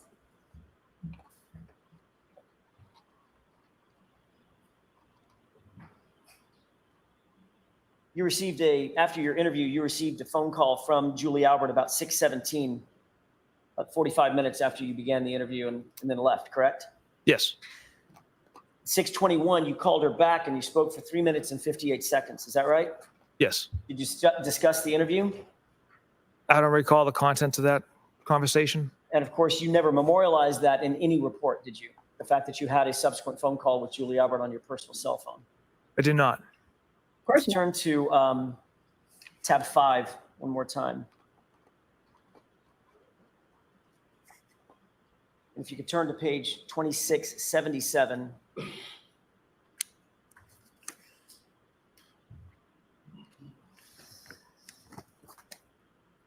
wonder if he made Trooper some Proctor, kind of after your interview with Julie Albert, your sister, Courtney, texted you. How did it go at Julie's? She was so nervous. You recall that? Yes. In fact, you responded to that with a ha, ha, ha, ha, ha. 4 ha's, right?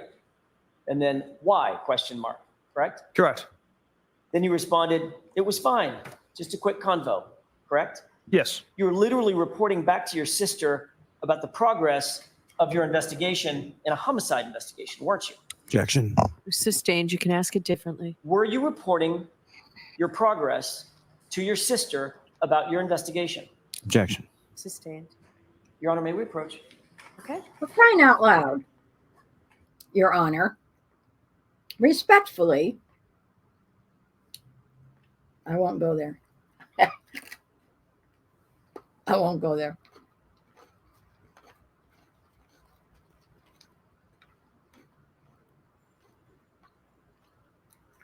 They went to great lengths to hide the fact that Colin was there.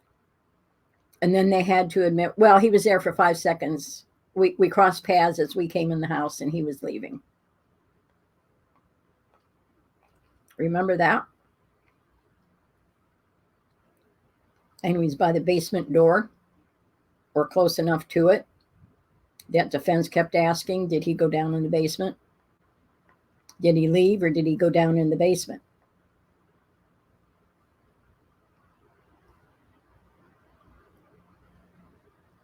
They hid him.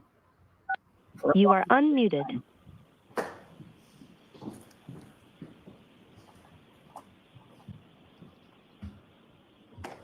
May I? Yes. Thank you. Were you reporting your progress of your investigation back to your sister, Courtney Proctor? No, absolutely not.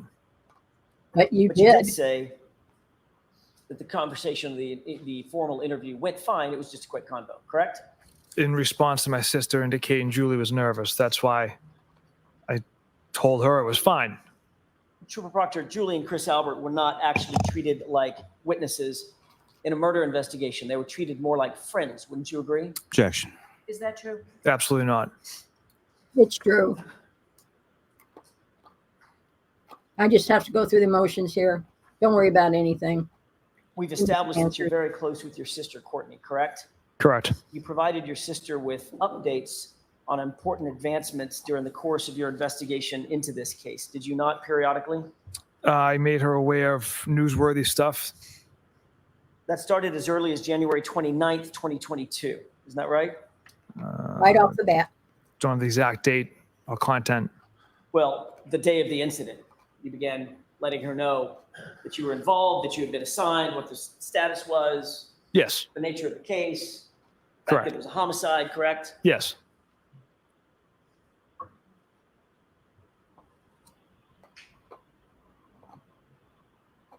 Matter of fact, you discussed who the players were, who the people were that were involved. Isn't that right? I just mentioned Julie and Chris were out earlier in the evening. So you mentioned But you mentioned them. the Alberts, correct? Julie and Chris, yes. You also mentioned the McCabe's too, didn't you? At some point. Yes. Yeah. Just say yes. 2668, I believe- Your Honor, that's the page that I'm referring to. And if the crunching is too much, I'm sorry. Okay. But I needed it. At this point. You write homicide, correct?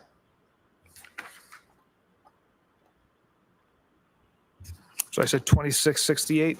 Correct. If I have my page number correct. You're on the right page, Mr. Jones. Thank you.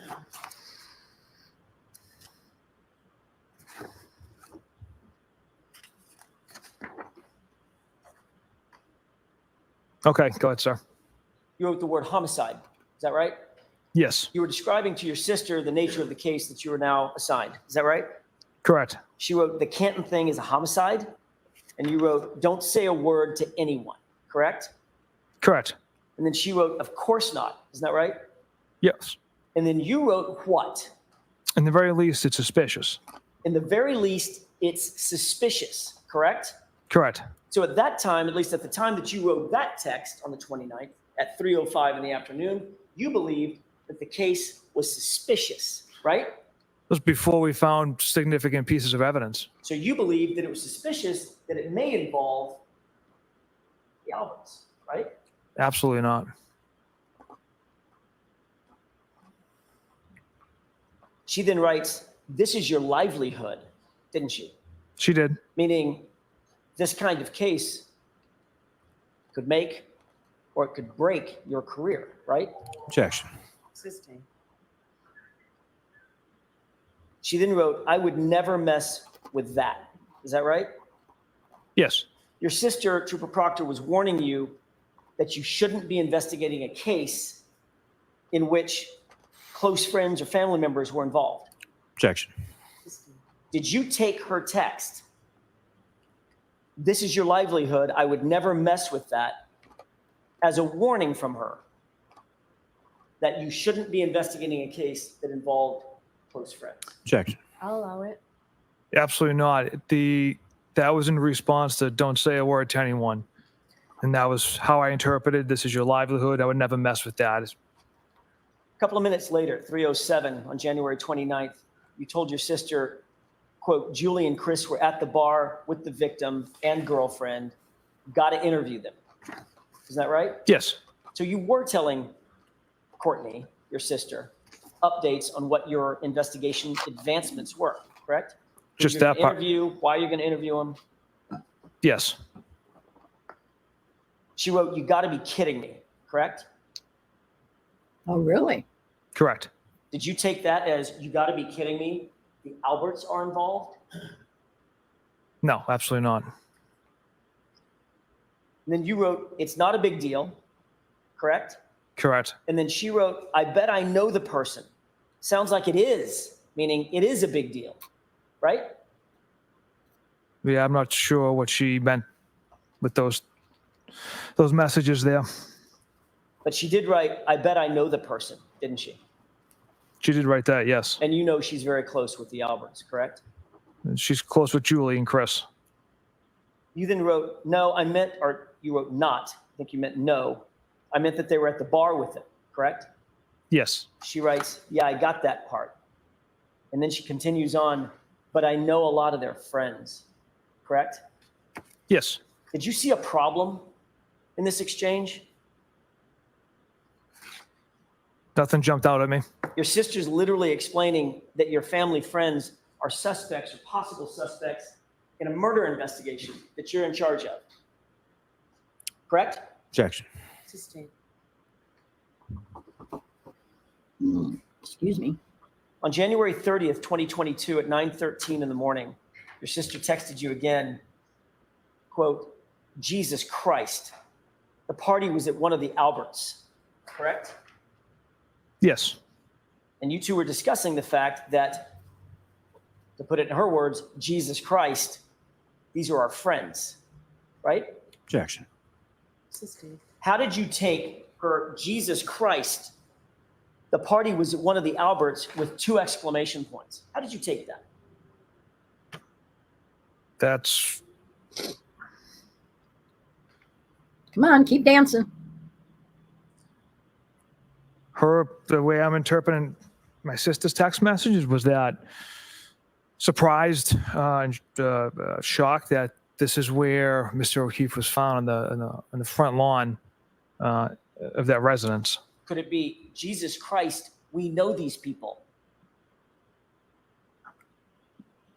Again, that's how I read that message. And I'm going to stick by it, whether it's the truth or You not. don't deny, Trooper Proctor, that you were routinely disclosing to your sister pretty intimate details about the investigation, correct? I wouldn't say intimate. I'd say newsworthy stuff or just generic, nothing Well, too specific. newsworthy, would you have gone to the news at this point in the investigation? Would you have gone to the news and No. said, Julie and Chris were at the bar. I got to go interview them. Objection. I'll allow that. Is that what you do, Trooper? No, I would not do that, sir. So it's not newsworthy. These were details, internal details about the investigation, weren't they? Yes, And you were sharing them with your sister, Courtney Proctor, correct? correct. And Courtney Proctor's best friend is Jillian Daniels, and one of her closest friends is Julie Albert, right? Correct. Then on February 1st, 2022, your sister texts you that she's actually meeting with Julie Albert, didn't she? Yes, And that was before you ever interviewed Julie, correct? yes, So it appears that Courtney was providing information to Julie Giving her a of heads some up. sort before you were able to actually interview her. Is that right? Objection. Yep. Sustained. There was the Let me ask opportunity. it this way. You don't deny that Courtney was meeting with Julie before you interviewed her, correct? correct. And you don't deny that you had been providing information about the case with Courtney before you interviewed Julie, correct? Provided information that Julie and Chris were at the waterfall and I needed to interview them. Yes, that's the information I shared. And who knows what you shared verbally, not in text messages, correct? Objection. Did you, we have text messages, Trooper Proctor. Did you share other information on phone calls with Courtney? No, So the only information we're to believe, you talk to her five Yeah, to we're to six believe. times a day. The only information that you claim you shared with Courtney about the details of the investigation are contained in these texts, which we have. Objection. I'll let you answer that. Can you answer that? the information that I share with my sister contained within these texts, yes. You never discussed this case verbally, over the phone or in person with Courtney. On the phone, I'm sure there's been conversations that things that have been newsworthy items that have gone to the news. There's definitely been conversations in that regard. Then before you ever interviewed Julie, your sister informed you that Julie actually wanted to get you a gift for your participation on this case, correct? Yes, In tab 5, let's turn to page 2672, Trooper Proctor. With court's permission, may we publish Yes. that page 2672? Oh, well, then that was entered into evidence, right? You see the text from you, what's up? yes.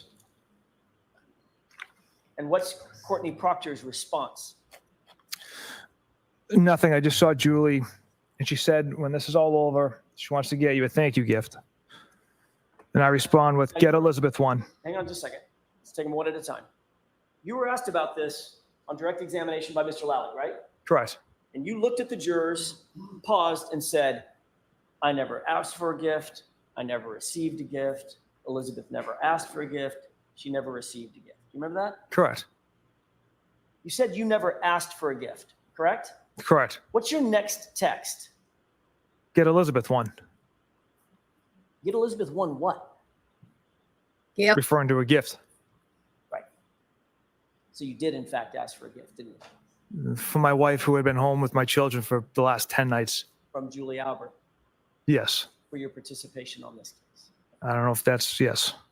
Well, Courtney Proctor answers that question by saying, because I guess her and Chris were friends and John, and she's so proud of you for leading this investigation, correct? Correct. You're aware during the course of your investigation, well, let me ask it this way. Let me ask a foundational question. Do you pull phone records as a matter of course in investigations of this nature? Yes. Did you pull phone records in this case variously? The phone records of Of anybody? Witnesses, suspects, not witnesses, Mr. individual people, whatever? We didn't pull full phone records of witnesses. Victim? Victim and Miss Reed. During the course of your investigation, did you become aware that there were 67 calls between Julie Albert and your sister, Courtney, in the months following John O'Keefe's death? Objection. I'm going to sustain that objection. Did you become aware during the course of your investigation of the level of communication between Julie Albert, one of the witnesses on the case, and your sister. Objection. I'm sustaining that objection. You can Ah, come try and convince me otherwise if you want, Mr. Jackson. I can ask it a different way, Your Honor. Thank you.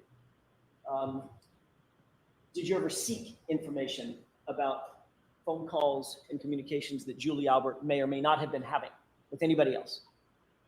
No. Didn't download her phone, didn't seek her phone records? No. of course not.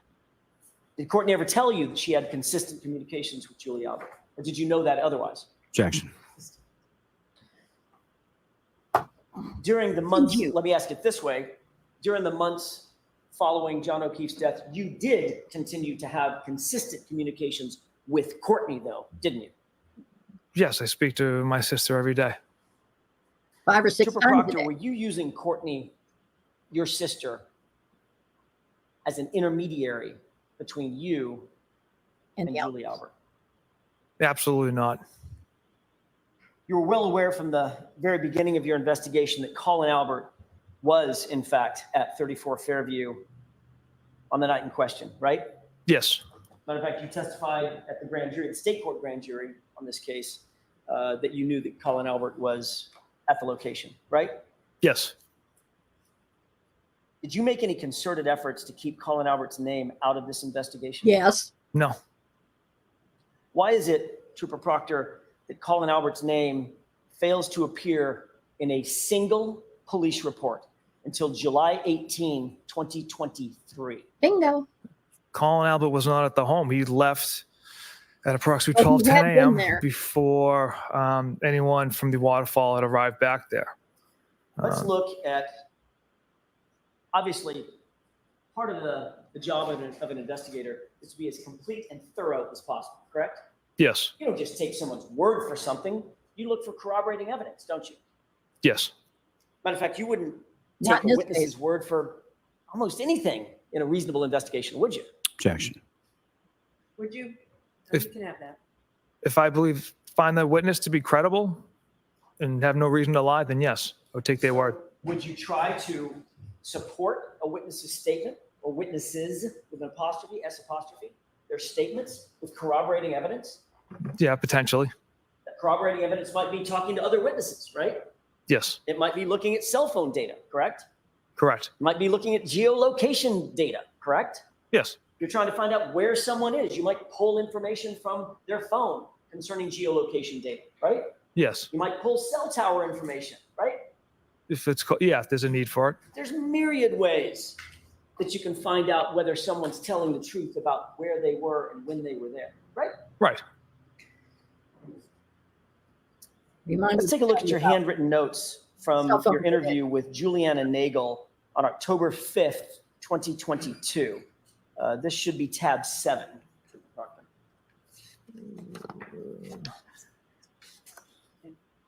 Oh, What is it I- for identification?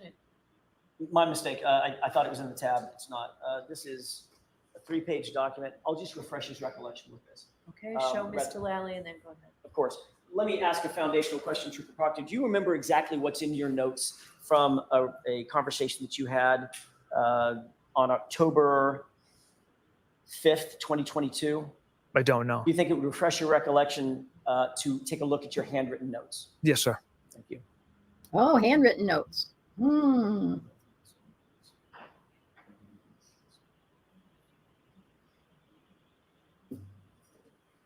Are you going to object?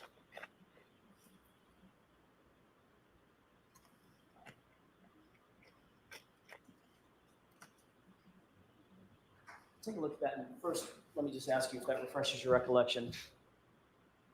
It does, sir. Are those your notes, your handwritten notes from this, at least from partially from this investigation? Yes. Does that reflect your handwritten notes based on a conversation that you had with Juliana Nagel on or about October 5th, 2022?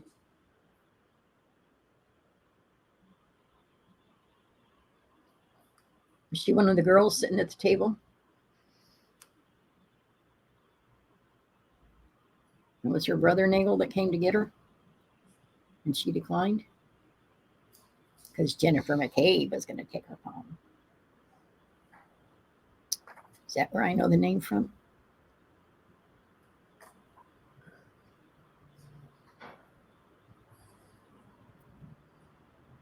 He's taking so long. He's trying to come up with a lie, with a twist, with a nuance, with the splitting hairs. That's a me splitting hairs.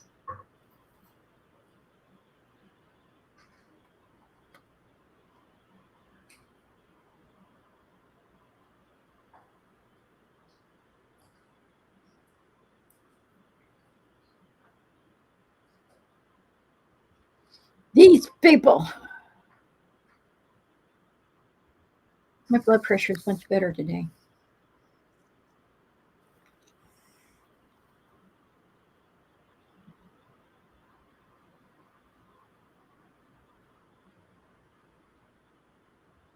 Of course, the day's not over yet.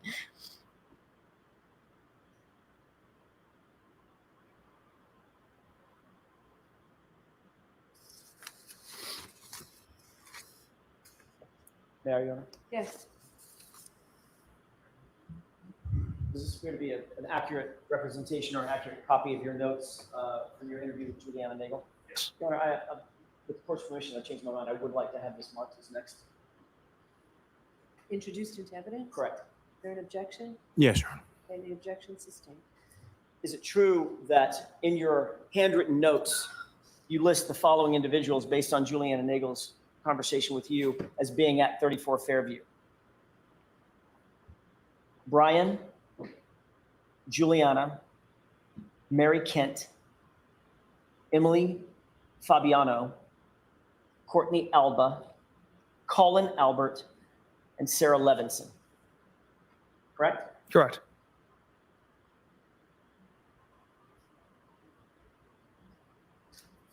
Why couldn't that be put in evidence? You then drafted a report memorializing your conversation with Juliana Nagel, correct? Yes. And that report is a formal memorialization of your interview based on your investigation, correct? Yes, a summary of the conversation for the interview. And that report is the thing that's turned over to the Commonwealth, correct? Yes. And the report is the thing that's entered into discovery and provided to the defense. Correct. Supposed to be. And isn't it true that in that report,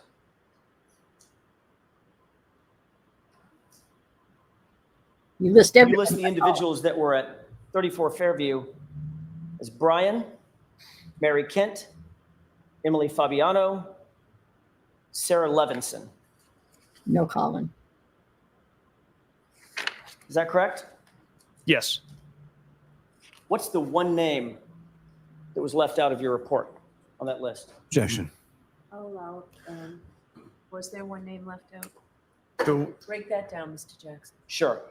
Isn't it true that in your report, you excluded the one name, Colin Albert, from the list of individuals that were in your notes? Yes, because he arrived later in the evening. The other females were there from the start. At the time that you wrote your report, the formal report, this one, Mhm. you did not believe that your handwritten notes were also going to be disclosed, did you? No, I knew that was a possibility. But not likely because of the good old boys. When you finally did get around to interviewing Colin Albert, you personally conducted that interview, did you not? Yes. Colin Along Albert with Trooper told you Zach this- Clark. One at a time. I'm sorry. Finish your answer, Trooper. Please go ahead. Yes, along with Trooper Zach Clark in my office. Colin Albert told you that he was picked up by Allie McCabe from his uncle's house at 12:10 a.m., correct? Correct. Allie McCabe also told you that she picked up Colin Albert at 34 Fairview at 12:10 a.m. and then dropped him off at his house, correct? Correct. And then she indicated that she went straight home after that, right? But she Yes. didn't. Did you conduct any further investigation to determine whether Colin Albert and Allie McCabe were actually telling the truth about that time? We did not. You just took them at their word, correct? Yes. Trooper Proctor, you realize that you had a forensic image at the time. You had a forensic image of Jennifer McCabe's cell phone in your possession, right? Correct. You're also aware that she has a Life 360 app on her phone that tracks the location of Allie McCabe, correct? I was not aware the app tracked her daughter. I knew of the Life 360 app, but I wasn't aware of the capability of her tracking her daughter. Did you bother to look at Jennifer McCabe's Life 360 app to determine whether Colin Albert and Allie McCabe were telling the truth about the time that they supposedly left 34 Fairview? Objection. Did you do that alone? I did not. Can we take a look at tab 8?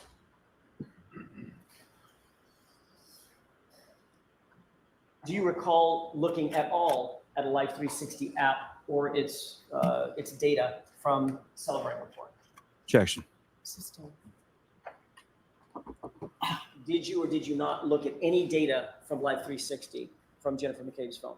Objection. All right, so this is a good time to take the morning recess, and I'll see council in 15, 20 minutes. I still don't understand when and why things are loud and when they're not. I don't get it. It makes no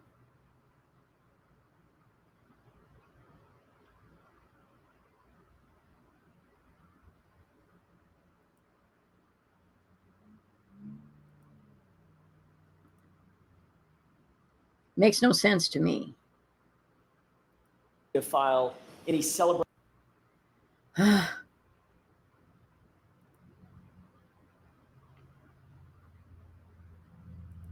related to the Life 360 app.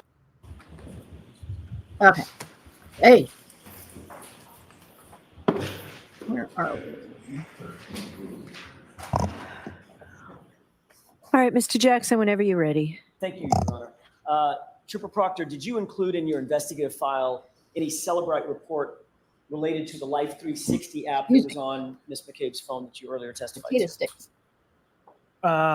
Trooper Garino was our cell phone expert, kind of handled that. So I'm not positive if that report, if he generated that report. Okay, so it goes without saying, I shouldn't say that, because if it goes without saying, I shouldn't say it. Did you review a Life 360 report in an effort to determine whether or not Colin and Allie were telling the truth? No.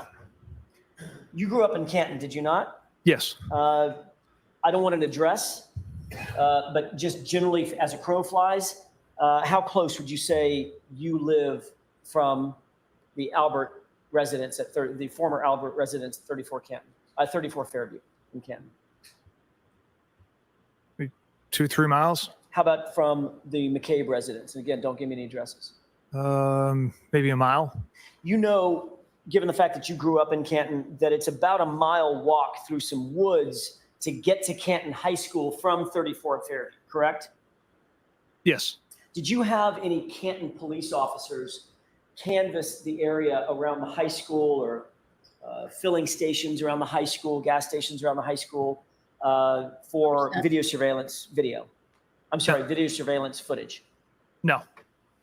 Did you have any conversations with anybody from Canton about video surveillance concerning the high school and or surrounding gas stations? Didn't look anywhere else. Who is that? It was Officer Galanis. Can you turn to tab 9, please?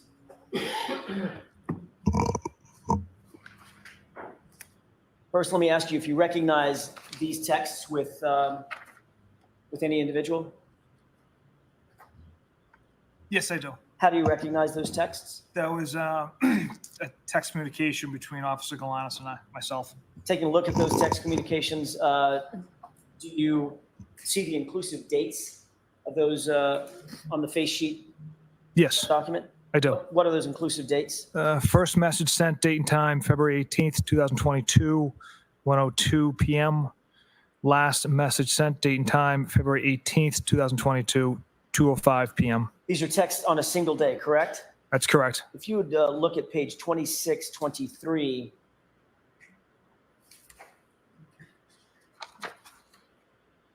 Your Honor, may I publish? Is there any objection?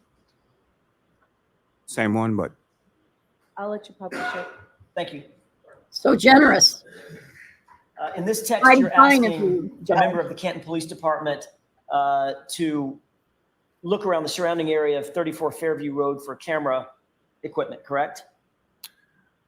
I was asking if they had any knowledge of cameras in the area. Okay. And of course, that was to an officer who was employed by which department? Canton Police Department. Which you knew at the time that you asked for assistance in February of 2022 had been recused from the case, correct? Correct. And should have no investigative involvement in the case, correct? I did not request for them to pull video. I just simply asked, what are some good cameras in the area? Which is an assistance for you in your investigation, correct? They have Yeah. more knowledge in the area as far as useful cameras. So yes, I reached out regarding cameras in the area. For assistance from Canton PD officers, correct? Yes. Whom you knew to be recused. Yes. Correct? Yes. You specifically asked Officer Galanis whether, quote, the high school had cameras facing the street, correct? Correct. And Officer Galanis writes back, the Canton Mutual gas station has unreal cameras. That's how I picked up that kid, and it had him walking into the woods by the new street Larkin Court, correct? Correct. You responded, good to know, I'll add that to the list, correct? Yes. Did any of the reports you turned over in discovery ever mention the Canton Mutual gas station cameras or the cameras from Canton High School? No, because we did not retrieve any video from those locations. And you didn't mention in your report that you even sought the footage from those locations, correct? I don't believe so. You did say that you would add it to the quote list. Is that right? Yes. And you're aware, obviously, as one of your responsibilities to maintain and keep your handwritten notes from all communications, all investigative activities involved in the case, correct? Yes. And you have no notes on this conversation, correct? Correct. And you are the lead. You explained before that you're the one that gathers all this information.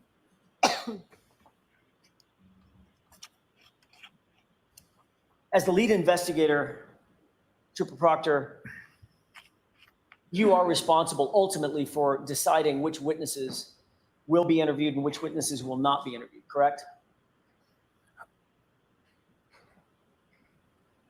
Like I mentioned yesterday or Monday, it's a collaborative effort within the office. So we bounce ideas off each other as far as what witnesses need to be interviewed, et cetera. So it's more of a group effort, a group decision. But as the case officer, you make some of the final decisions on who's going to be investigated, who's going to be interviewed, things of that nature, right? It facilitates certain areas, yes. I want to talk about some of the witnesses that you interviewed in the days and weeks immediately following Mr. O'Keefe's death. You interviewed Brian Albert, correct? Correct. Nicole Albert, yes? Yes. Chris Albert? Yes. Julie Albert? Yes. Jennifer McCabe? Yes. Her husband, Matt McCabe? Correct. All those individuals are related in one way or another, either through marriage or otherwise, to each other, correct? Yes, that's my understanding. And you also interviewed Brian Higgins, is that right? Yes. I want to talk for a second about the individuals that you did not immediately choose to interview. Julie Nagel wasn't interviewed until October 2022, correct? Correct. That's 7 months after the incident, right? Correct. Sarah Levinson was not interviewed until October of 2022, also 7 months later, correct? Correct. Caitlin Albert was interviewed July 6th, 2023, correct? Yes. That's 16 months after the incident. Is that right? Correct. Brian Albert Jr., July 6th, 2023, right? Yes, sir. Allie McCabe, August of 2023, correct? Yes, sir. That's 18 months after the incident, correct? Correct. Heather Maxon, she was not interviewed until September 21st, 2023, 17 months later, correct? Correct. Or that's actually, my math is off, that's about 18 months later, is that right? Correct. Richard D'Antano, September 2nd, 2023, is that right? Yes. So you waited more than 18 months to interview him as well, is that right? Yes. And then Brian Loughran, snowplow driver, August 2023, 17 months after the incident, correct? Correct. I want to talk for a second about this last individual, Brian Loughran. He also goes by the name Lucky, is that right? Yes. Lucky Loughran. You testified under oath on April 21st, 2022 in the state court grand jury proceeding that no snowplow traveled down Fairview Road on January 29th, correct? Correct. Why did you say that, Trooper Proctor? That was based off interviews with Mr. Trotter that The plows weren't out until they met up at 2:30. And then it was my understanding they were focusing on the main roadways. You're aware that Michael Trotta testified in this case? Okay. Were you aware or not? No. Okay. You did, in fact, interview Michael Trotta, did you not? Yes. And isn't it true that Michael Trotta told you that, in fact, Brian Loughran was plowing 34 Fairview that morning? Objection. Is that what he told you? I don't recall that statement from him. Michael Trotta testified that that's what he told you. Do you have any quarrel with that? Objection. That's sustained. In reality, Trooper Proctor, you did not want to speak to anybody in the weeks and months following this incident who didn't fit your narrative. Correct. Objection. Correct. I'll allow it. Is that true? That's simply not true. Absolutely not. Certainly, you didn't want to talk to anybody who could say that there was no body on the lawn at 2:30 in the morning. Is that right? No, it's not true. Are you aware that Lucky Loughran, in fact, did report that there was nobody on Objection, the Your lawn Honor. at 2:30? So the objection sustained. I'm going to strike. Did you include anything in your investigative report throughout the entire time you've been in charge of this investigation about Lucky Loughran and his observations? Not until Sergeant Buchanan and I interviewed him. And that was when? I can't recall the exact date. And that was after the defense brought him to your attention, correct? Objection. Correct. I'll allow it. Not true? Correct. How about that? Are you still the case agent in charge of this case? Yes. I don't know how. As the lead investigator and the case agent, you're aware it's also your responsibility and your obligation to investigate all potential individuals, right? All potential suspects. Yes. You're obligated to investigate anybody who would have a motive, a means, and an opportunity to commit the crime or the offense, correct? Correct. Motive includes anything from financial gain to could just be revenge, right? Yes. Could be a lover's quarrel, correct? Yes. Or it could be someone who's interested in someone romantically, correct? Could be an argument inside of a vehicle. Snark. Sorry, I didn't hear that. Could you, what I was your didn't hear answer? him. So, or it could be an argument contained inside a vehicle as well. Ah, yeah, which is the conclusion you jumped to 17 hours into your investigation. Because Jen right? McCain Objection. said it. Overruled. Is that right? It's I need to back that up because something Is that true? that's simply not true. Absolutely not. Certainly, you didn't want to talk to anybody who could say that there was no body on the lawn at 2:30 in the morning. Is that right? No, it's not true. Are you aware that Lucky Loughran, in fact, did report that there was nobody on Objection, the Your lawn Honor. at 2:30? So the objection sustained. I'm going to strike. Did you include anything in your investigative report throughout the entire time you've been in charge of this investigation about Lucky Loughran and his observations? Not until Sergeant Buchanan and I interviewed him. And that was when? I can't recall the exact date. And that was after the defense brought him to your attention, correct? Objection. I'll allow it. Not true? Correct. Are you still the case agent in charge of this case? Yes. As the lead investigator and the case agent, you're aware it's also your responsibility and your obligation to investigate all potential individuals, right? All potential suspects. Yes. You're obligated to investigate anybody who would have a motive, a means, and an opportunity to commit the crime or the offense, correct? Correct. Motive includes anything from financial gain to could just be revenge, right? Yes. Could be a lover's quarrel, correct? Yes. Or it could be someone who's interested in someone romantically, correct? Could be an argument inside of a vehicle. Snark. Sorry, I didn't hear that. Could you, what I was your didn't hear answer? him. So, or it could be an argument contained inside a vehicle as well. Yeah, which is the conclusion you jumped to 17 hours into your investigation, right? Objection. Overruled. Is that right? It's She overruled it.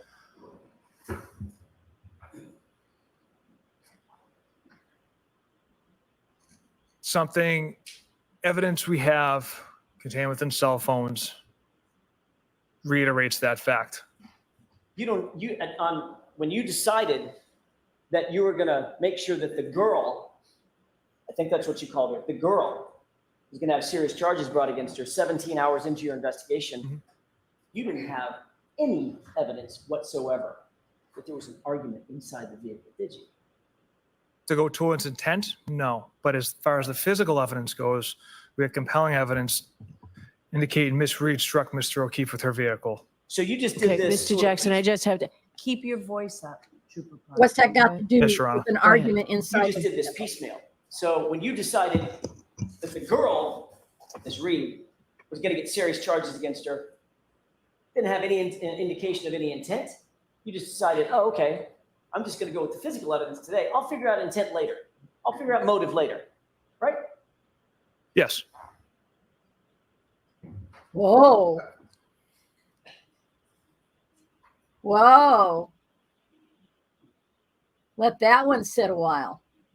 Motive, means, and opportunity. We've talked a little bit about motive. What about means? The physical ability to commit the crime, right? That's obviously important. Yes. And the opportunity. It's a physical proximity to the incident, correct? Or the Correct. physical ability to commit the crime, correct? Correct. Did you investigate all potential suspects who would have had the motive, means, and opportunity to kill No. John O'Keefe? No. No. No, you did not. Admit it. Straightforward question. Yes. And that No. motive, means factored in with the physical evidence pointed directly at Miss Reed. Keep There's dancing. no one else had any motive. Mr. O'Keefe never went inside Fairview Road. And you got all that, of course, from the Albertson case, right? Yes. Objection. I'll allow it. Let's talk about Brian Higgins for a second.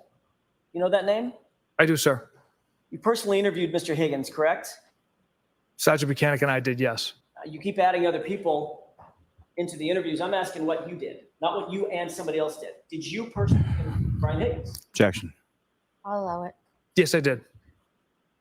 He's a fellow law enforcement officer, and you knew that, right? Yes. He was a colleague of yours, correct? He worked in a different agency, yes. You waited until February 10th to conduct a pre-scheduled interview with Mr. Higgins, didn't you? Yes. And you interviewed him in the presence of his attorney, correct? Correct. He told you that he was engaged in a flirtatious relationship with Miss Reed. He did. As a matter of fact, he told you that he was engaged in a flirtatious relationship with Miss Reed over text messages, but on at least one occasion that resulted in a kiss, correct? Yes. And then he also told you that he had taken the liberty to extract certain conversations from his own cell phone, right? Correct. And he brought you a hard copy of those text messages, right? Why? He did. And you knew that those text messages were messages that he curated to give to you, right? Yes. He's the one that made the determination of what was important, what was not important to give to you, his interviewer, right? Objection. Was that your understanding, Trooper? It was my understanding Mr. Higgins was being very forthcoming by providing those messages. It's not uncommon for witnesses to take screenshots or send us emails or send us text messages. So he just had a different means of producing text messages. Well, you were actually asked that question in a different proceeding, under different questioning. And you were asked whether or not in your career as a law enforcement officer, has any person or witness ever brought a self-extraction of text messages to an in-person interview, correct? Objection. I'll allow it. Correct. Most And your answer was, civil. was, Trooper Proctor, you had never experienced that in the history of your career, correct? Correct. So you became aware pretty early on that Mr. Higgins at least had a motive. to want to visit harm on John O'Keefe, correct? Objection. I'll allow it. Yeah. No, absolutely not. Thank you, Well, you Judge. knew he had this flirtatious relationship with Karen Reed. Is that right? Yes. You became aware that he ignored, you saw the text messages. You became aware that Karen Reed actually ignored text messages from Mr. Higgins while at the Waterfall Bar and Grill with John O'Keefe, correct? Objection. I'll allow it. Yes. And you're aware that at 12:20 a.m., Brian Higgins sent a text message to John O'Keefe, coaxing him to 34 Fairview, correct? Objection. I'll see you at sidebar on this. Well, at least she's letting more in than she was. Oh. Brian Higgins should have been another person of interest.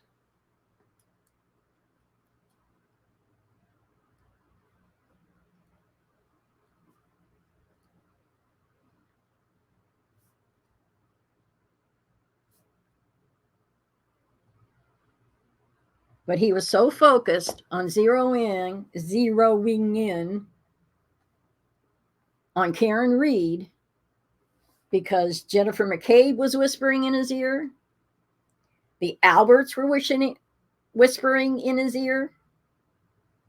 They were hiding Colin, which indicates to me that's a biggie.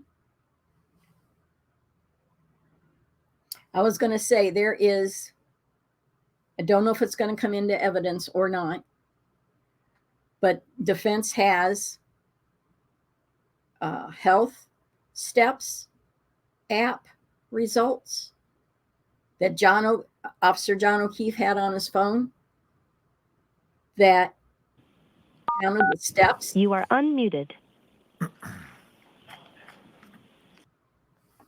That counted the steps he took that day, that night, and that around the time of 12:20, is it 12:20?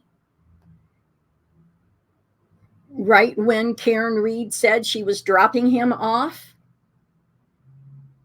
that he was going up and down stairs, going down and then up, but going up and down stairs. What does that tell you? There's no stairs out in the front lawn. There's no stairs in the car. So what does that tell you? He was in the house and they are all covering that up because he went downstairs and was accosted. So there. May I inquire? Yes. Thank you. You're aware that at 2:20 a.m., Brian Higgins sent a text message to John O'Keefe prompting him to go to 34 Fairview, correct? Objection. I'll 2:20 allow that one. Go ahead. 2:20 a.m. I don't recall that text. Do you recall a text from Brian Higgins to John O'Keefe after they left Waterfall? Where are you at? I don't recall that one either. You also recognized that Brian Higgins certainly had the means to commit the crime, correct? No, I don't. He's a big guy. Certainly had the physical ability to get into a physical altercation with John O'Keefe, correct? And it Objection. he put the I'll foul allow on it. Just because he's a big guy doesn't have the means or the motive to hurt Mr. O'Keefe. I wouldn't ask They you were about friends. I wasn't asking about motive. I'm asking about means. Could he do it? Could he throw a punch? Knock a guy down, knock a guy out? I can't speak to his fighting ability, sir. Well, you've met him, You're quibbling. right? That one interview, yes. Yeah, he's huge. Do you agree? Objection. Sustained. He's a big dude, right? Yeah, he's a big guy. Bigger than me, right? Yeah. Bigger than you. Yep, You knew that he was former military I did, yes. and is a trained ATF agent, federal agent, right? Yes, And you were in possession of video surveillance from the Waterfall Bar and Grill, correct? yes. And literally in the minutes before John O'Keefe's death, you saw video surveillance of Brian Higgins and Brian Albert taking fighting stances with one another, correct? I interpreted that as horsing around. I didn't ask you how you interpreted it. Ask Proctor. rather. I asked you if you saw it. Objection. Sustained. Did you see it or not? I did. And what you saw was these guys taking fighting stances, correct? Objection. Is that what you saw? Playful fighting stances. What a concession. But you waited until February 10th to interview him, correct? Yes, And you decided not to image his phone. Is that right? correct. You didn't ask for consent to search his phone or to take his phone, correct? No, You didn't seek a search warrant to get his phone. Is that right? no, sir. Did you know that on January 29th at 2:22 a.m., there was a call between him and Brian Albert that morning? I was not aware of that. Might have been important to your investigation, don't you think? Objection. I'll allow it. Depends what I don't know what the call was I'm about. sorry, finish that. Depends. I don't know what the call was about. I don't know if they actually connected and communicated what the length of the call was. So Right. And you never asked, did you? I was unaware that call took place. And you were unaware that that call took place because you didn't get his phone, Trooper Proctor, right? Typically, we don't get witnesses' phones, sir. You were unaware of that call at that time because you didn't seek his phone, correct? Objection. Overruled. Overruled. Correct. Because you weren't looking, is what he's saying. You weren't looking at anyone else. The medical examiner notified you on April 28th, 2022, that the manner of death, in her words, could not be determined. Is that right? Yes, She would not rule, at least in terms of the manner of death, would not rule this a homicide. Is that right? that's correct. And you agree that that's obviously a pretty significant finding. Objection. I'll allow it.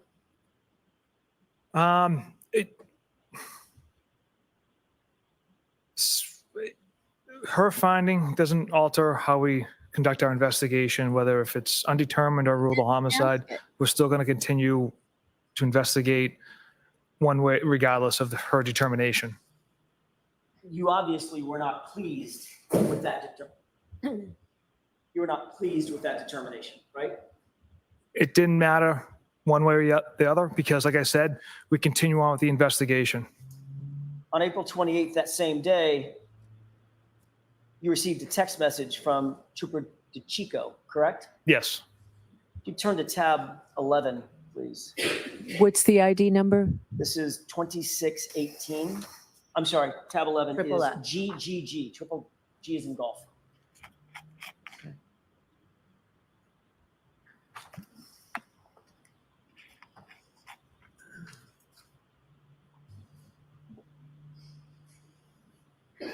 May I, Your Honor? Yes. Do you have that in front of you, Trooper Proctor? I do, sir. You turn to page 2618. Do you see a text message received from Trooper DeChico with a photograph of the autopsy report?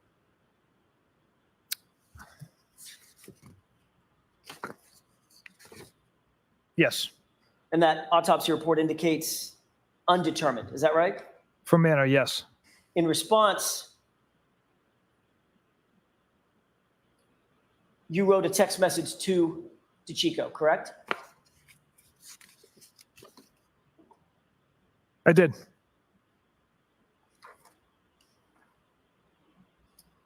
What was your response? Of course, it's undetermined. And then what else did you write? She was a whack job. Of course, it's undetermined. She was a whack job, right? Those are your two responses, correct? Yes, You were talking about Dr. Scorti Bello, the female medical examiner who came to the determination that this was undetermined in terms of the manner of death, correct? I'm not sure who I'm referencing as far as she was a whack job, but of course it's undetermined is a sarcastic response from me.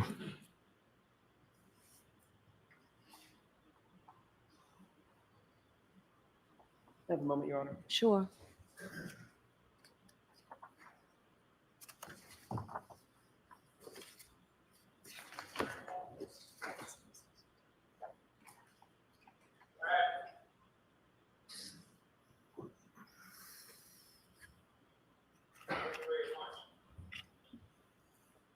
keep hearing stuff in the background.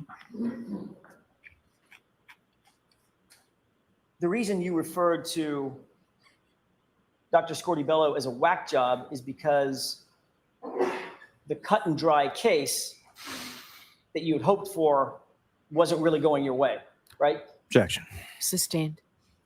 When you referred to she's a whack job, were you referring to Dr. Scortibello? I don't recall. Oh, now I don't recall. Were you displeased Such a piece with of the undetermined crap. finding instead of a homicide finding because that was an obstacle in your investigation? Objection. You can break that down. Were you displeased about the undetermined finding? No. Would you have rather had a determined finding that it was a homicide? At the end of the day, it doesn't matter to my office. We still investigate the same exact way if it's ruled determined, Then undetermined, that's bad. or homicide. Well, then why would you say, of course it's undetermined? She was a whack job, sarcastically. It was a sarcastic remark I made to Trooper DeChico. Right, which sort of suggests displeasure rather than the reverse, correct? Objection. Allow it. You'd agree that it's extremely unusual for the manner of death to be undetermined in a homicide investigation you've worked on, correct? Objection. Sustained. Quibble. How many murder cases in the history of your career have you worked on in which the medical examiner made the determination that the manner of death could not be determined? Objection. I'm going to allow that.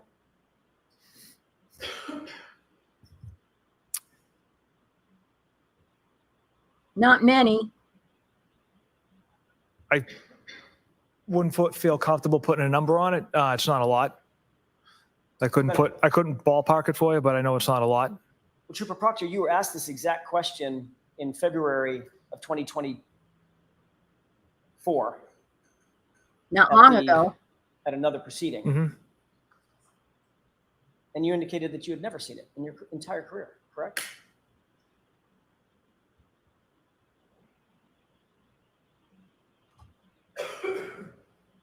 I'm trying to run it.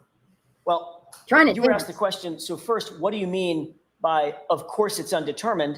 And your answer was, I said it at the time, it was kind of like, not like figuratively, of course, it's an of course, like I had never really seen that before in a homicide, end quote. Correct? Yes. Your statement in February of 2024, under oath, was you'd literally never seen that in any homicide you've ever worked, right? Yes. After she reached that conclusion, you discussed this with one of your colleagues about how you tried to put pressure on her to change her or alter her opinion, correct? Objection. I'll allow it. Is that that what right? you did? Pressure? Absolutely not. Let's turn to tab 12. Well, yeah, kept hounding her, laying things out for her. What's this for identification? This one, I'm just checking. This is HHH as in hotel.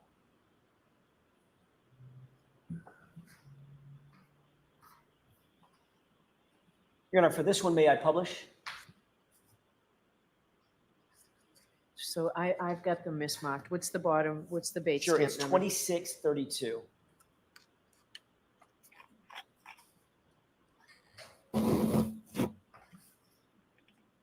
Why don't you come to sidebar for I'm a sorry, minute, it's, please? the face page is 2628. Maybe that helps. Okay. Got it? Within that packet, we'll turn to 2632. Okay. Still going to Yes, go sidebar? ahead. Thank you. Oh.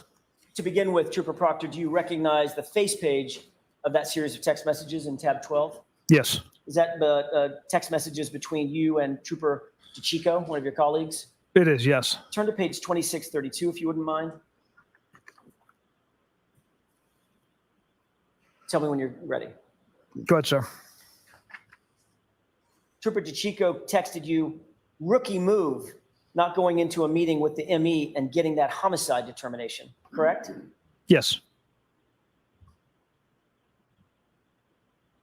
How did you interpret that? Rookie move, not getting that homicide determination. Knowing Trooper DeChico, it's him busting my chops and joking with me.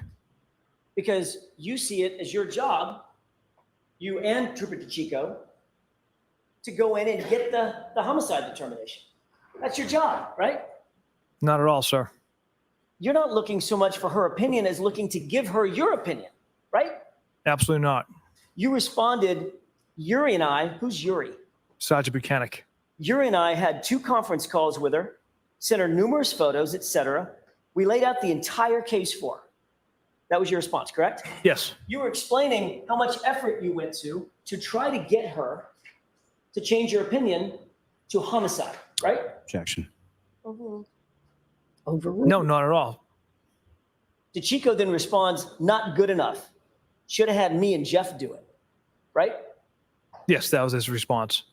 Busting your chops that you didn't meet the standard of getting her to change her mind to make it a homicide, right? That's what he was busting your chops about. We wouldn't Now he's stuttering. never try to change the mind of a medical examiner. The doctor who conducts the autopsy often has questions. They want to know the facts, kind of what had transpired leading up to a victim's death. It happens not only in homicides, but the unattended deaths we also attend to, a suicide Word or overdose. salad. So it's common to have these conversations with doctors. Word salad. But in response to getting the information that she made the determination and held on to it, that this was undetermined, your answer was, of course it's undetermined.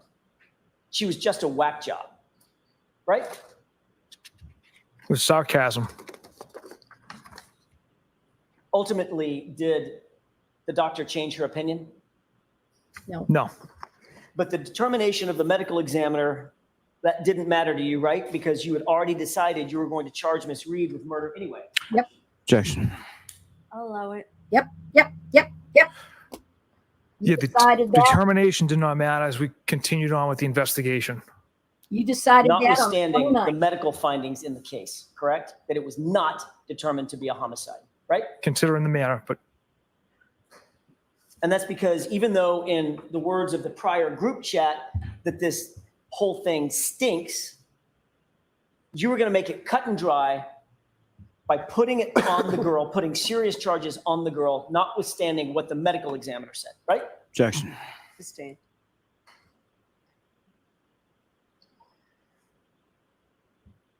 You were actually asked this question, whether or not it would have an impact on your decision, notwithstanding what the medical examiner's decision was, correct? Your decision to charge her. Is that right? yes.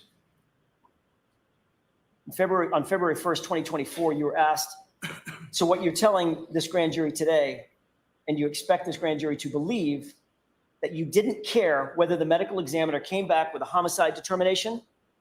It doesn't matter to you? And your answer, quote, no, because either way, Ms. Reed was going to be charged.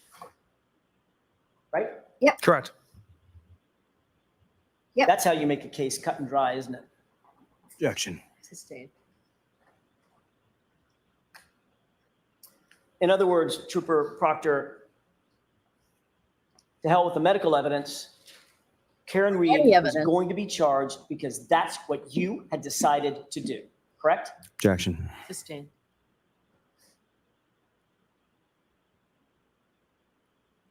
I want to change gears for a second and ask you about some electronic data, specifically as it pertains to Jennifer McCabe. You're aware that Jennifer McCabe deleted texts and calls from her phone before she turned it over to you? Objection. I'll allow that. Were you aware of that? I'm not aware of that. Are you aware that there were texts and calls missing from her phone before having that phone turned over to you? I'm not aware of that. Did you look at the extraction report, the Celebrite extraction report from her phone? I have, yes. And you didn't see the columns marked deleted, deleted, deleted, deleted? No, I'm not that area, no. No, I'm sorry, I didn't hear you. Not that area. Not that area, meaning, No. what does that mean? I don't know what you mean by not that area. I went through the Celebi report, but clearly I didn't review that tab. So as you sit here, you're unaware of whether or not multiple texts and multiple phone calls were deleted from her phone that you have in your possession? Objection. I'll allow it. Yeah, I'm not aware right now, sir. Ooh, can we show it to him? Huh? Can we? As the case agent, as the case officer, do you believe it might be important to find out whether or not that phone appeared to have been manipulated or altered in some way before it was turned over? Wouldn't that be something that you would normally do? That'd be important. But you didn't do it with Jim McCabe's phone. I didn't personally handle that, no.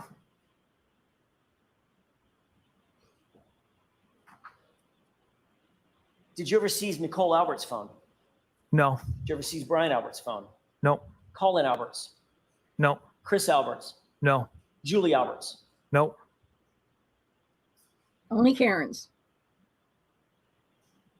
Were you concerned that if you seized any or all of their phones, especially Colin, Julie, and Chris, that there might be some indicators that you knew them on those phones? No, that thought never crossed my mind. But the fact remains, you never sought to seize any of those, did you? No, I don't. Only Karen reads. And you never asked, irrespective of what you saw in the Celebrite report, you never asked Jennifer McCabe whether or not that was a complete and thorough, a complete and accurate, I should say. Let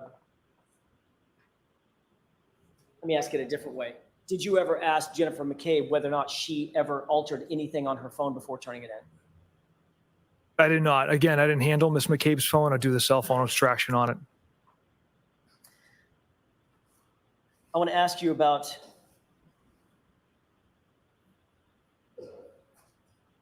another issue concerning a potential conflict of interest.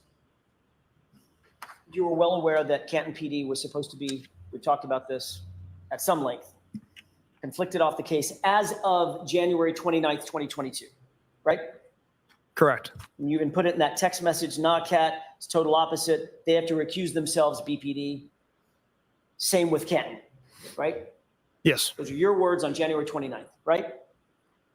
yes, And you knew that the reason for, one of the reasons for Canton PD to recuse itself is because of the relationship between the Alberts and one of the detectives on Canton PD, Kevin Albert, right? correct. You knew that Kevin Albert was the primary source of the conflict, correct? Yes, And you knew that he, above everybody else, should be completely removed from any contact with the investigation or the investigators, right? correct. Yet when you wanted to coordinate witnesses for interviews in this case, who'd you turn to? I texted Kevin Albert to see if he could secure a conference room for us to conduct interviews at the station. There was nobody Same else. Kevin Albert to help coordinate these witness interviews There was nobody He's the else brother. to connect with. of Brian Albert, right? Yes,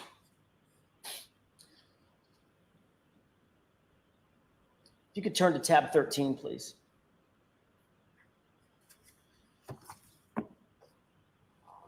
Your Honor, for the court's edification, it should be III. All right, thank you. Then India. Thank you. Do you have that in front of you, Trooper Proctor? yes, I do. If you'll turn to page 2591. With the court's permission, I'd like to publish. Okay. I guess these are already entered in.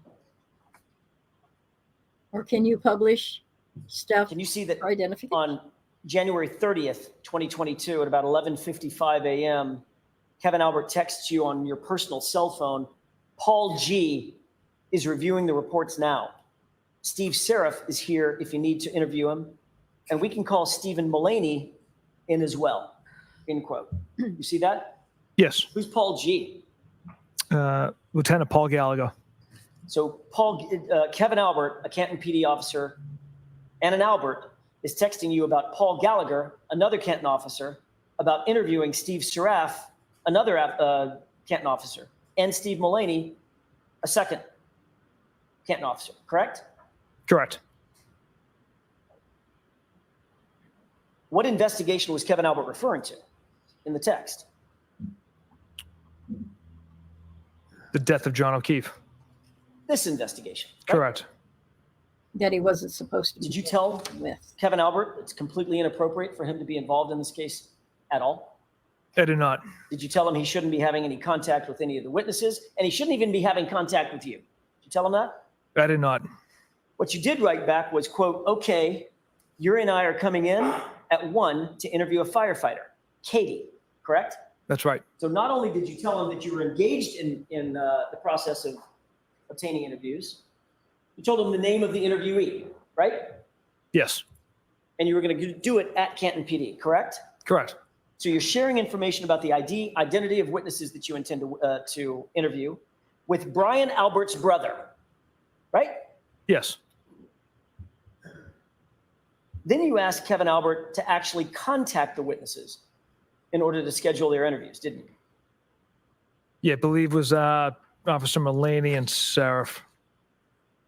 Doesn't Page matter. 25, 92.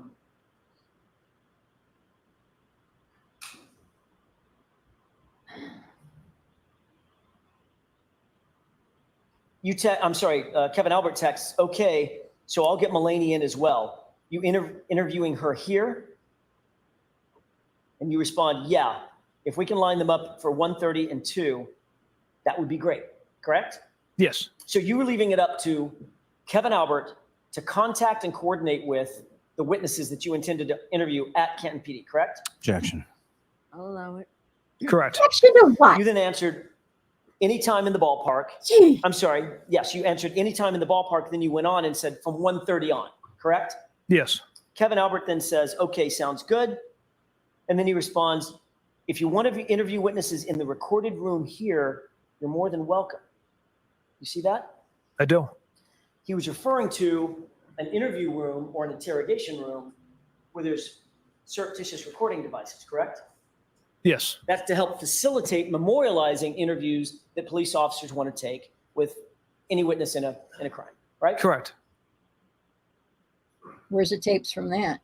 That would mean that if you used a recorded room, those recordings would be in the hands of which agency? That's why we did not use that recorded room. But he offered, didn't he? He offered.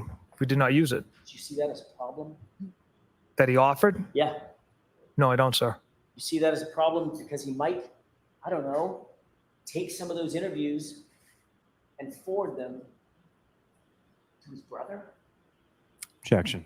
Sustain. You can ask it differently, Mr. Jackson. Were you concerned that Kevin Albert was offering to utilize Canton's recording programs facility in order to get access to what the witnesses were saying so that he could then forward that or tell his brother? Too long? No, Never crossed your mind. never.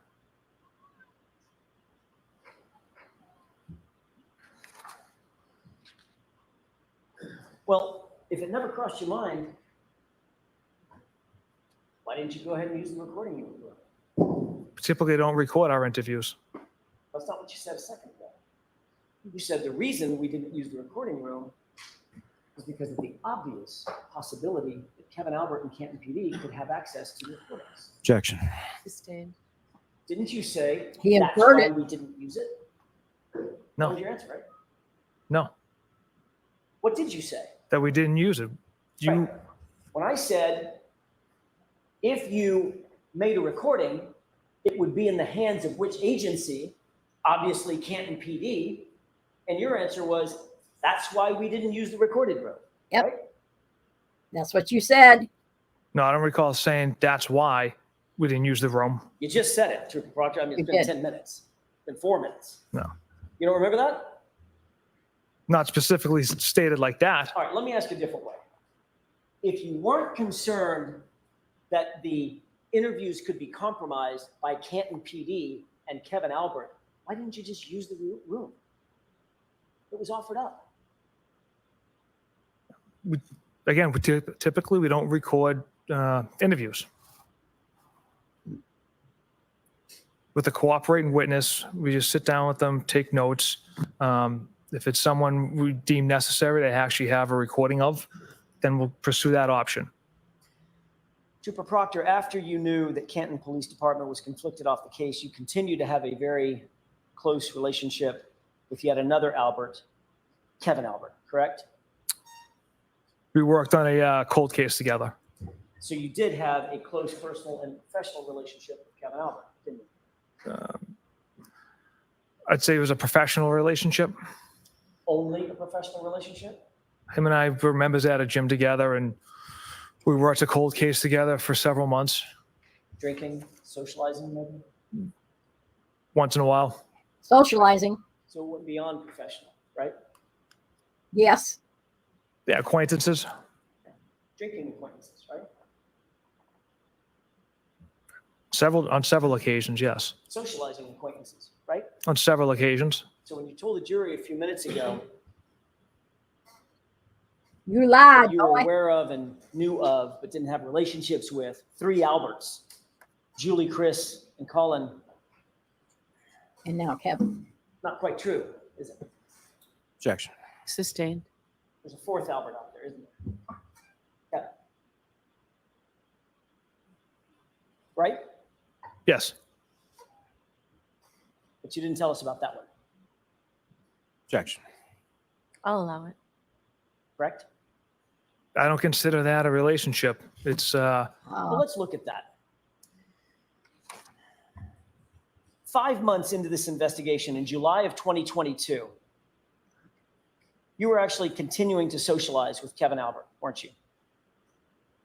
yes. On July 19th, 2022, you and Kevin Albert went out drinking together, didn't you?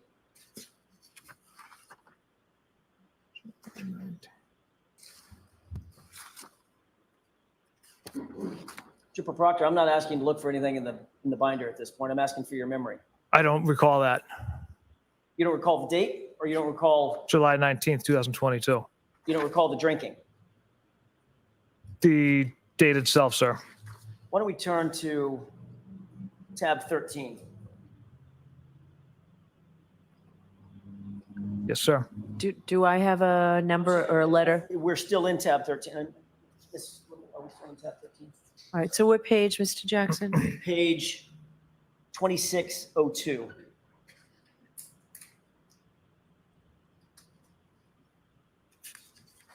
May I? Yes. Thank you. Trooper Proctor, are you on 2602?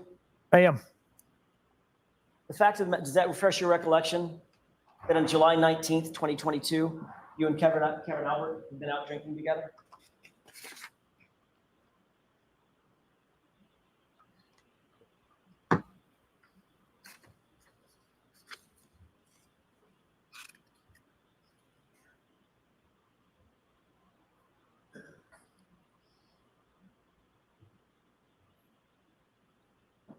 Sometimes. It does. In fact, the two of you got so drunk that Kevin Albert left his badge in your cruiser and couldn't find his gun the next morning, right? Objection. Overruled. That's pretty drunk. I can't speak to any level of intoxication, but I don't recall either of us being intoxicated. Got it. So isn't it true that at 7/20, July 20th, 2022, the day after at 8:39 in the morning, you texted Kevin Albert, quote, "Found your badge in my cruiser this morning," end quote, correct? Yes. Then you texted him, "I can leave it in my locker at the gym, drop it off at your station, or leave it in my mailbox," correct? Correct. Kevin Albert responds, "My mailbox. Did I take my gun?" And then included a wince face emoji, correct? Correct. So the fact of the matter is, you two got so drunk that he couldn't find his badge and had to ask you the next morning where his gun was, right? Again, I can't speak to any level of intoxication, whether he just forgot it, I don't I'm know. asking you about his BAC, Trooper Proctor. I'm asking, have you seen drunk people before? Yes. You've been drunk before. Yes, I have, sir. We've all been drunk before, right? Yes. Was he drunk? Were you drunk that night? I don't recall. It was a long time ago. But he left his badge in your cruiser after a night of drinking. Isn't that right? Yes. Which means you were drinking and driving in your cruiser.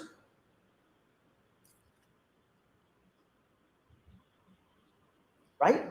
Can we write him a From what I remember, we were down the Cape working on the cold case together and stopped for dinner, had a few beers, and then dropped him off. now you're remembering things. The next morning, Kevin Albert also texted you at page 2606.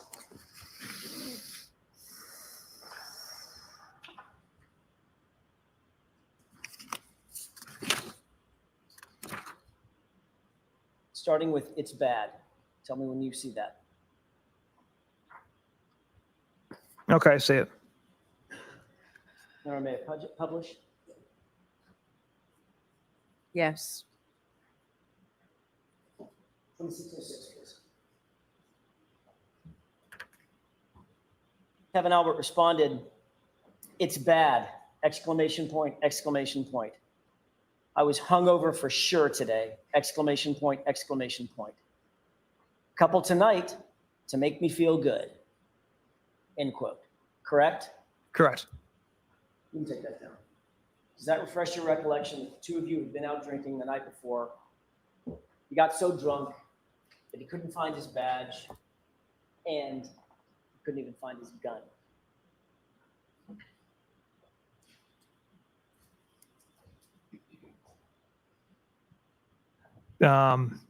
Yes, it does refresh my memory. Right.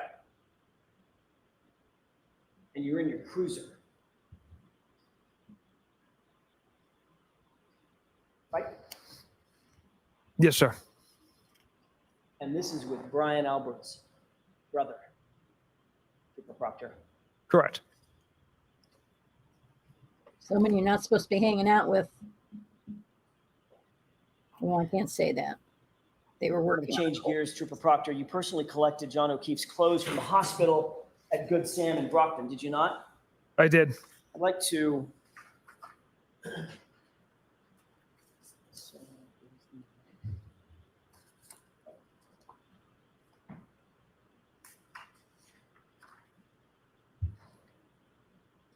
at the time you were at Good Sam, you actually had the opportunity, you had the occasion to see Mr. O'Keefe in the hospital, correct? Yes. You also had the occasion to see his clothing in the hospital, correct? Yes. That's the clothing that you ultimately gathered, is that right? Correct. May I approach you on that? Yes.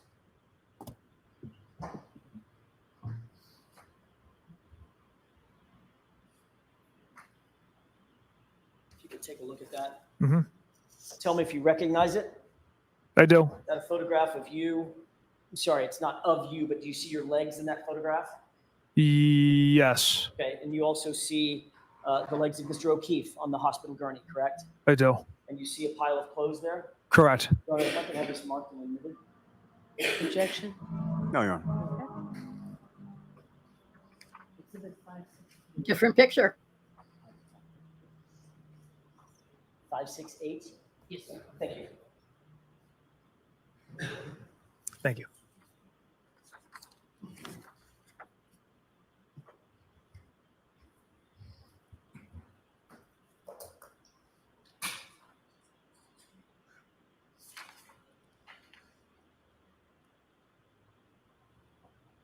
What's this about other than the clothes?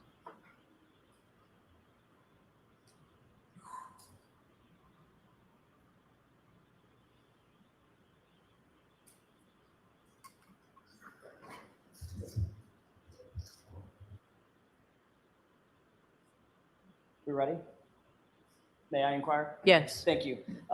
Request the court's permission to publish. Okay. Do you see this? Do you see the photograph in front of you? Is that the same photograph that's been published up on the television screen? Yes, sir. Directing your attention to the leftmost portion of the photograph, you see the clothes, first the clothes on the ground.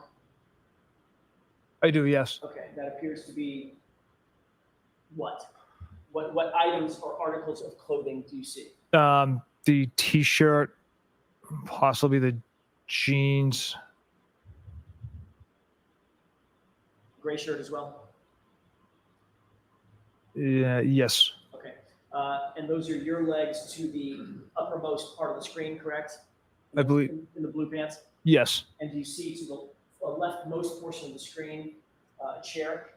I do. You see what's on that chair? My binder. That's your portfolio? It is. Okay. That's something that you carry routinely as you're investigating during the course of your investigations? Yes, Do you keep your notes and things of that nature?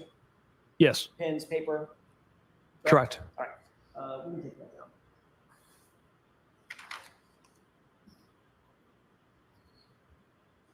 You indicated that you took possession of those clothing items from Good Samaritan Hospital, correct? You bagged them? Bagged, B-A-G-G-E-D, bagged them? Correct? Yes. And then what did you do with them after that? We secured them in Sergeant Buchanan's pickup truck. And then what happened to them after they were secured in his pickup truck? We traveled to Dighton to Mr. Reed's house. Once you ultimately got back, I don't want to have to take you through the entire, everybody knows where you went. Okay. Sergeant Buchanan's already testified. You get back to Canton at some point, correct? Yes, Ultimately, were the clothes transported into the your facility yes, at the DA's office? correct. Okay. What did you do with them after that? We brought them to the evidence I'm processing. going to ask you what you did, not what we did, what you did. Sergeant Buchanan and I brought them to the evidence processing area, laid out butcher paper so the clothes could dry, put them on there in that area. And then I brought 2 cell phones to Trooper Garino so he could try to attempt to extract the phones.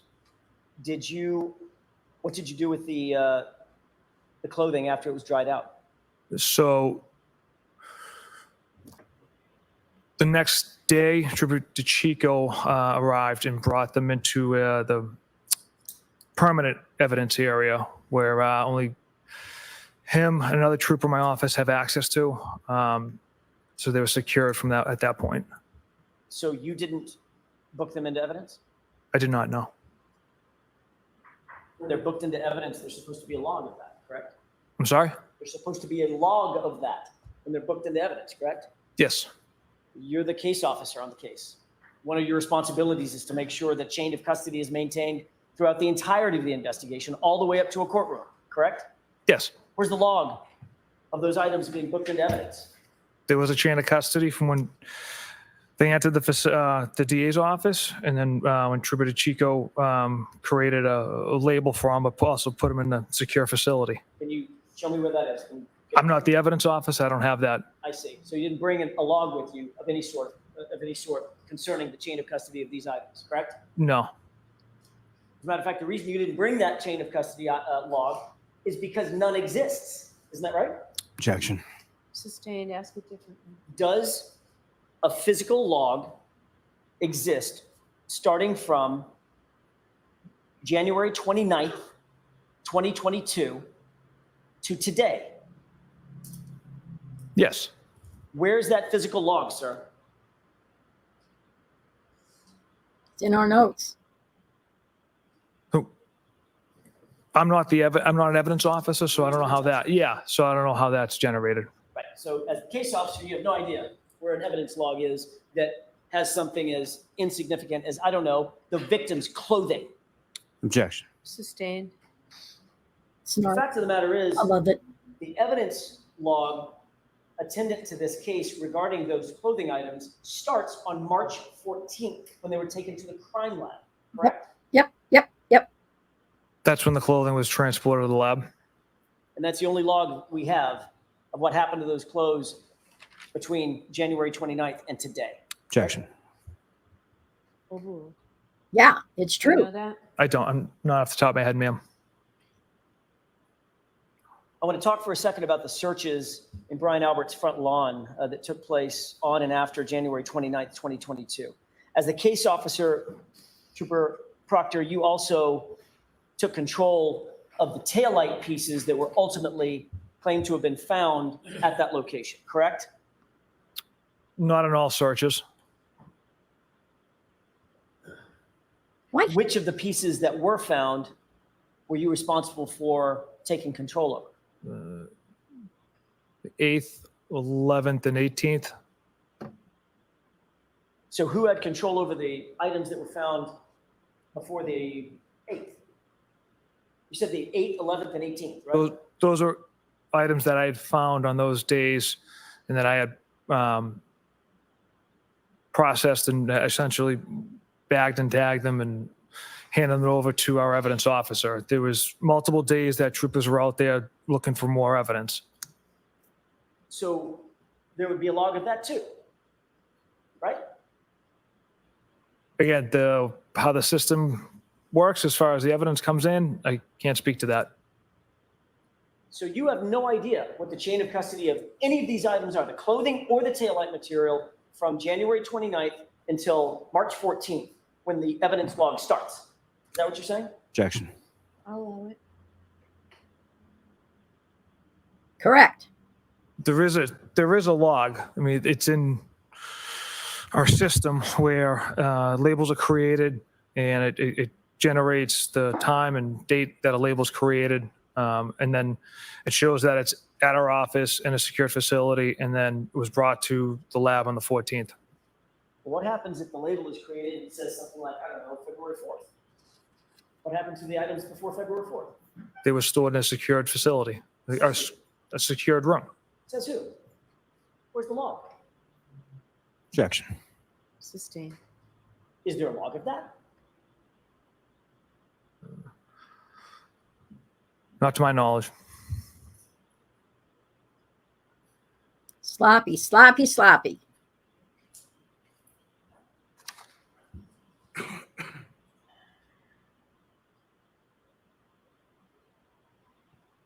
Anything could happen. You were responsible for seizing Miss Reed's car, correct? Yes. And you originally claimed that that seizure took place at 5:30 p.m. Is that right? Correct. You signed numerous affidavits under oath, claiming that you did not seize Miss Reed's vehicle until 5:30 p.m. on January 29, 2022, right? Correct.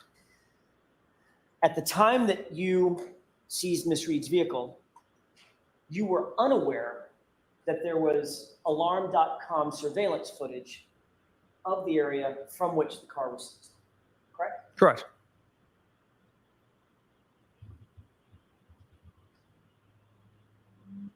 The fact of the matter is, that was false. The car was not seized at 5:30, was it? 4:16 p.m. Right. An hour and change, an hour and 18 minutes, hour and 20 minutes earlier. Is that right? Yes. Did you ever seek to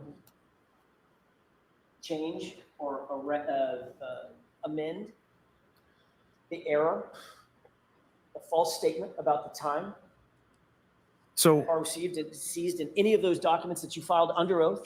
when I incorrectly transcribed the times, it was on the first affidavit I had written. And then as I continued to write other search warrants, I used that as a template. So I never caught it on the first one. And that's the reason those times are off on the other affidavits I wrote. So the first one was false, and then every single one after that was false too. There was just an incorrect transcription of time. An incorrect transcription of the time. You Yes. call that, I don't know, a Scrivener's error? Objection. Ask it differently. Sure. Was it a typo? Yes. It was a typo. So you got the 4 wrong, you got the 1 wrong, and you got the 6 wrong. And those turned into 5 and 3 and 0, right? They were typos, sir. They weren't typos. It was your Okay. sloppy work, Um, and you were trying to make it fit into a certain time frame. Fact of the Period. matter is, you delivered that car to Canton PD, to the Sallyport garage, before a single piece of taillight material was ever found in this case, Trooper Proctor. Is that correct? Correct. It arrives at 5:31. And you also towed it to the Canton Police Department because that was conveniently close to the location at 34 Fairview, to the crime scene, right? That was not my decision. Whose decision was it? I don't recall. I know that Oh, you're the case officer. I wouldn't, Who decides? it wasn't my decision. I did not make that call, sir. So who are we pointing the finger at? Was it Sergeant Buchanan? Objection. Ask it differently, Mr. Sure. Jackson.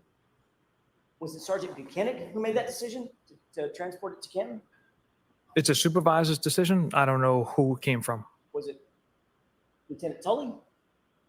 Again, I don't know who it came from. So you were just following orders. Yes. Got it. You are aware that Massachusetts State Police, your agency, actually has not one, but two barracks, one in Middleborough, one in Foxborough, that are both closer as crow flies than the Canton But they weren't heated. PD Sally Port, from where the car was towed, correct? Yes. Both of those facilities were passed by, and the car was ultimately placed at Canton PD Sally Port at 5:31 or so, right? Yes. And you're aware that that Sally Port is about 3 minutes from 34 Fairview? Yes. So you could rush right over there and plant some evidence. Yes.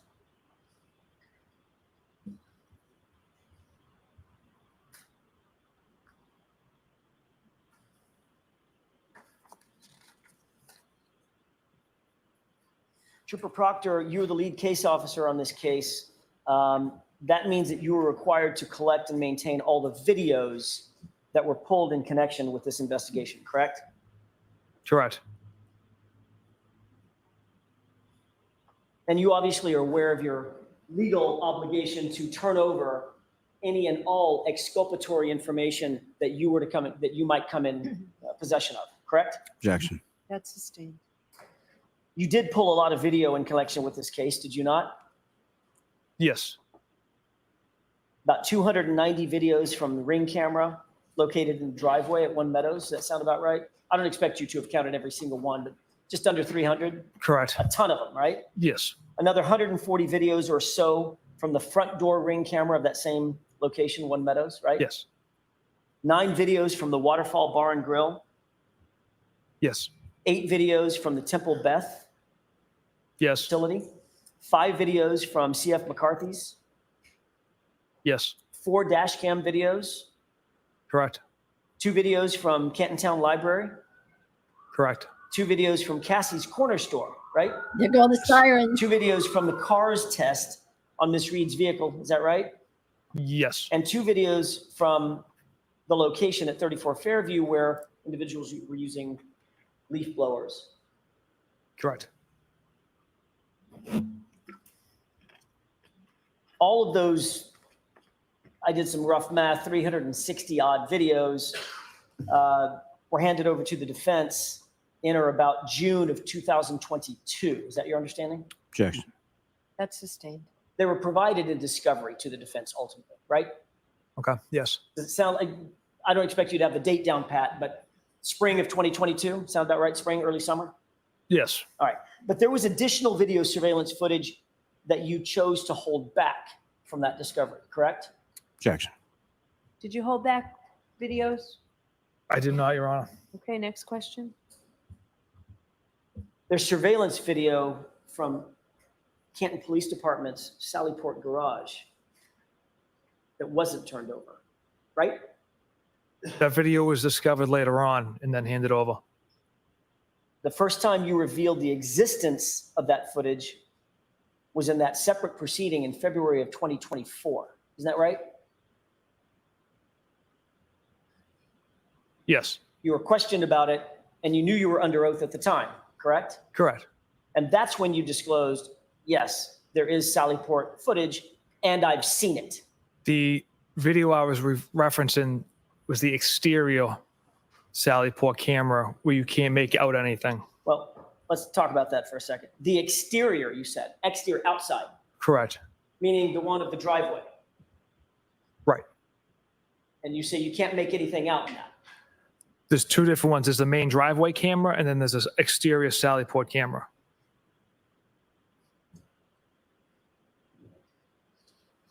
You were asked about this set of videos at that other hearing, right? Yes. Some, And you indicated at the time that there was one grainy video, looked sort of mainly black and grainy, yes.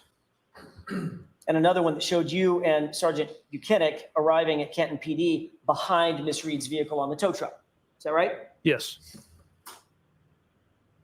You were asked very specifically, are you aware whether there are any cameras in the garage in the Sallyport where Karen Reed's SUV was parked? And your answer was yes, right? In the garage.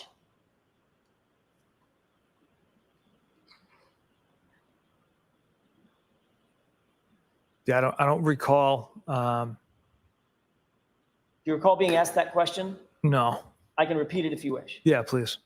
Question, are you aware of whether there are any cameras in the garage or Sallyport where Karen Reed's SUV was parked? Answer, yes. Okay. And then you answered, have you reviewed the video footage of that garage? Answer, I saw one very grainy video and then another of Sergeant Buchanan and I arriving in the main entrance around 5:30 following the vehicle, period. You remember that answer? Yes. That clearly was an answer to the question, did you see video of the interior of the garage, right? Objection. Sustained, ask it differently. Were you answering a question about video inside the garage? No, I was answering the question about what video I observed, and it was exterior video that I observed. Although the answer to the question was cameras in the garage or Sallyport. That was the question. If I was aware of any. And your answer was yes. And then the next question is, have you reviewed the footage? And your answer was, I saw one very grainy video. And then another, Sergeant Buchanan and I arriving in the main entrance around 5:30 following the vehicle, right? That was your testimony. Yeah, those two videos I'm referring to are the exterior of the building. Question, when did you watch the video from the Sallyport? Answer, I haven't reviewed it, sir, in quite some time, so I can't recall what's on there. End quote. Do you remember that? Yes. So obviously at the time in February of 2024, you had had that video surveillance, you had had that footage for so long that you can't that you remember. couldn't remember exactly what was on it because it had been, quote, quite some time, right? The exterior Sallyport camera. Except you weren't asked about the exterior. You were asked, question, when did you watch the video from the Sallyport? Right? That was the question. Well, that was the video we had, so that was how I referenced it. That was the exterior Sallyport video. Why didn't you say to the person that was questioning you under oath, I don't know anything about video inside the Sallyport. I'm referring to outside the building. Why didn't you say that and clarify it? Yeah, I should have clarified it, sir. Because you'll agree, it sounds a hell of a lot like, an awful lot like, you're talking about what's inside the Sallyport, right? Objection. Sustained. The next question you were asked, why did you review the video of the Sallyport? Check that. Answer, we review every video we pull, and we pull a lot of video. End quote. Do you remember that? I do. Not one word in that testimony. Not one word says exterior, does it? No, it does not. You testified that you had obtained and reviewed the Sallyport garage video so long ago that you literally couldn't even remember what was on it, right? Yep. Correct. Yep. Correct. That's right. You did know, however, that if you had video at the Sallyport, it would clearly show that Miss Reed's vehicle arrived at 5:30, 5:31. Right? You knew that, correct? Yes, from the driveway Found camera. it that way. But you withheld that video out of 360 odd videos that you turned over. You withheld that one and never mentioned it until February of 2024, correct? Objection. Is that true? I'm not aware of that, withholding that.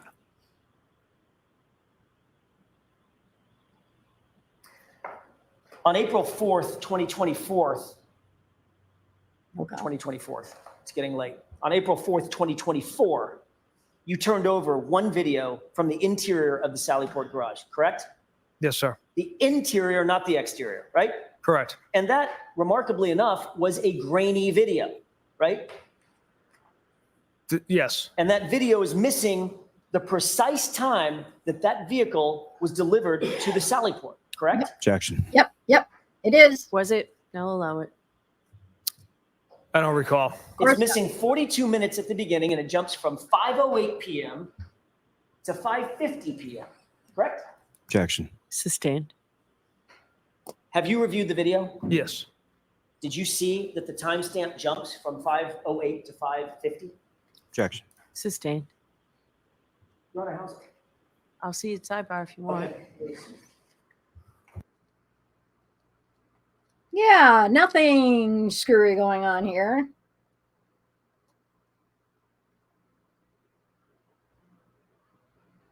That's like 42 minutes.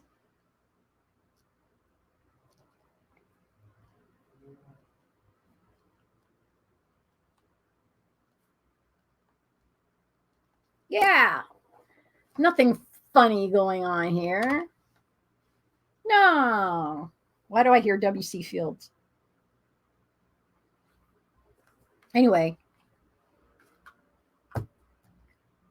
nothing suspicious here. No sleight of hand going on here. BS. BS. They manipulated things to come across the way they wanted it to come across and to show that, oh, well, yeah, we arrived there at 5:30. When they arrived there earlier, and guess who had enough time to go plant evidence? Not You flowers, are unmuted. evidence. Ma'am? Yes. Thank you. You've reviewed the video, the grainy video, correct? Yes. And that's from a camera perspective that would show, or that does show, the right rear area of the SUV after it's pulled in, correct? Yes. Did you note that the time jumps from 5:08 to about 5:50 at the beginning of the video? Yeah, I observed a jump in video. And that was about 42 minutes, correct? Approximately, yes.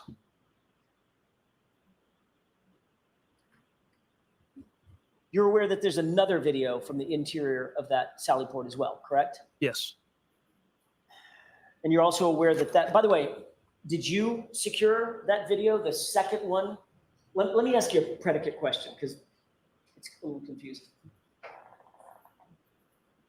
The second video from the interior of the Sally Port is inverted, correct? Yes. You're now aware of that. I am. Did you recover that video? I did not. Who did? I believe Detective Lieutenant Tully received that from the Canton Police Chief. Rafferty? I believe so. Who asked for it? I'm not sure, sir. I Did you wasn't. make the request? I did not. How did you become aware that a request had been made? I was made aware that video had essentially existed from the interior Sallyport area. They would have known this. They know. By whom? I was probably informed by Detective Lieutenant Tully. So Lieutenant Tully tells you that a second video exists, correct? Interior Sallyport cameras, yes. When did he tell you that? I don't recall. Was it weeks ago or years ago? That was more recent than, maybe months ago, a month ago. Matter of fact, it was after the trial had already started, mid-April, correct? I don't recall. I thought it was before. If it was before, was it weeks before, days before?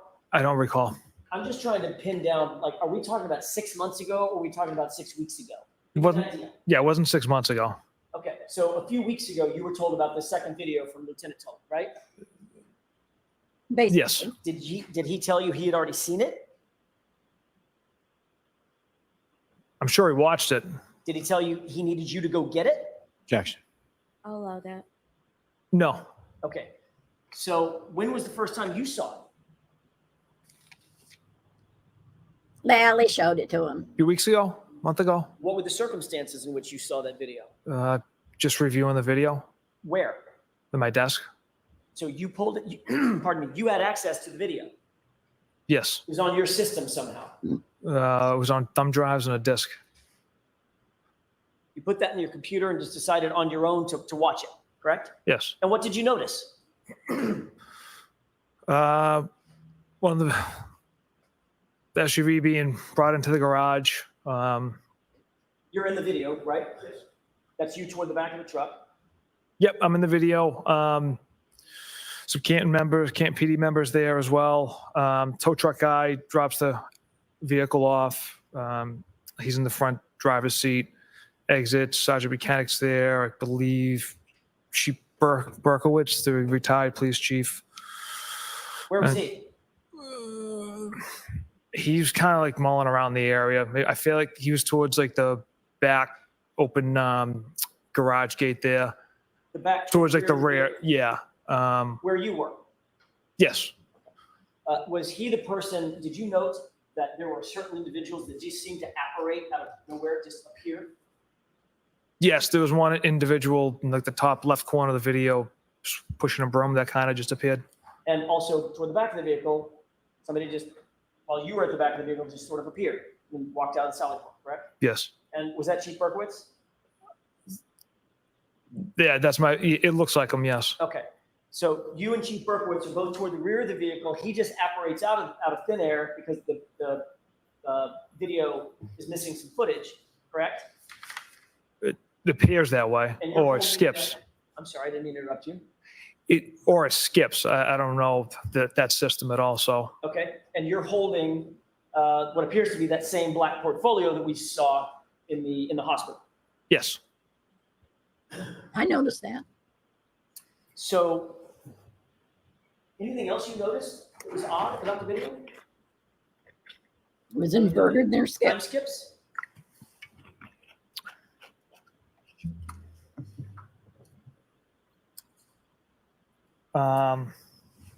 Not that I recall. So the timestamp on the bottom was inversed. Was it reversed? I beg your pardon? Yeah, the timestamp on the bottom of it was backwards. Was it blue? So instead of reading left to right, it was right to I left. understand. Okay. Was it blue? I believe it was yellow. Gee, I wonder what version he saw. Just a moment long. Yes. So the video you saw had a timestamp that was inverted, correct? Yes. How about the video itself? Is that inverted? No, from the video I saw, the way the vehicle was brought in relation to the garage and the doors into the PD, it wasn't reversed or inverted. It was or was not? Was not. So as you saw the video,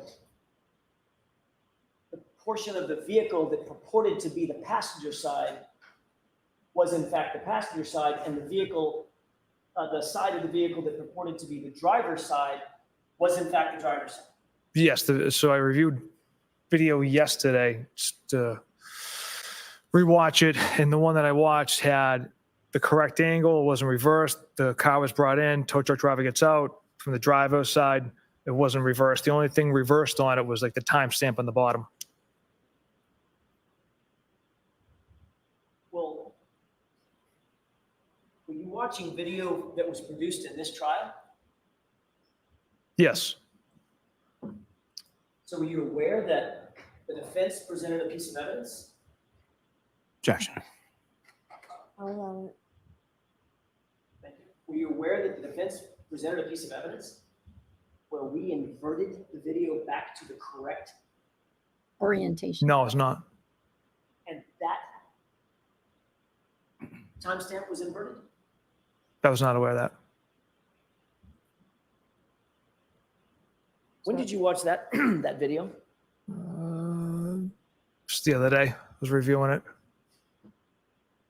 Mr. Jackson, we'll take our luncheon break. Okay, that's fine. Thank you. All right, jurors.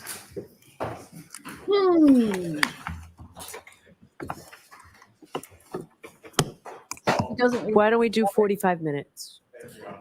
All right. She's being. You are muted. She be generous today.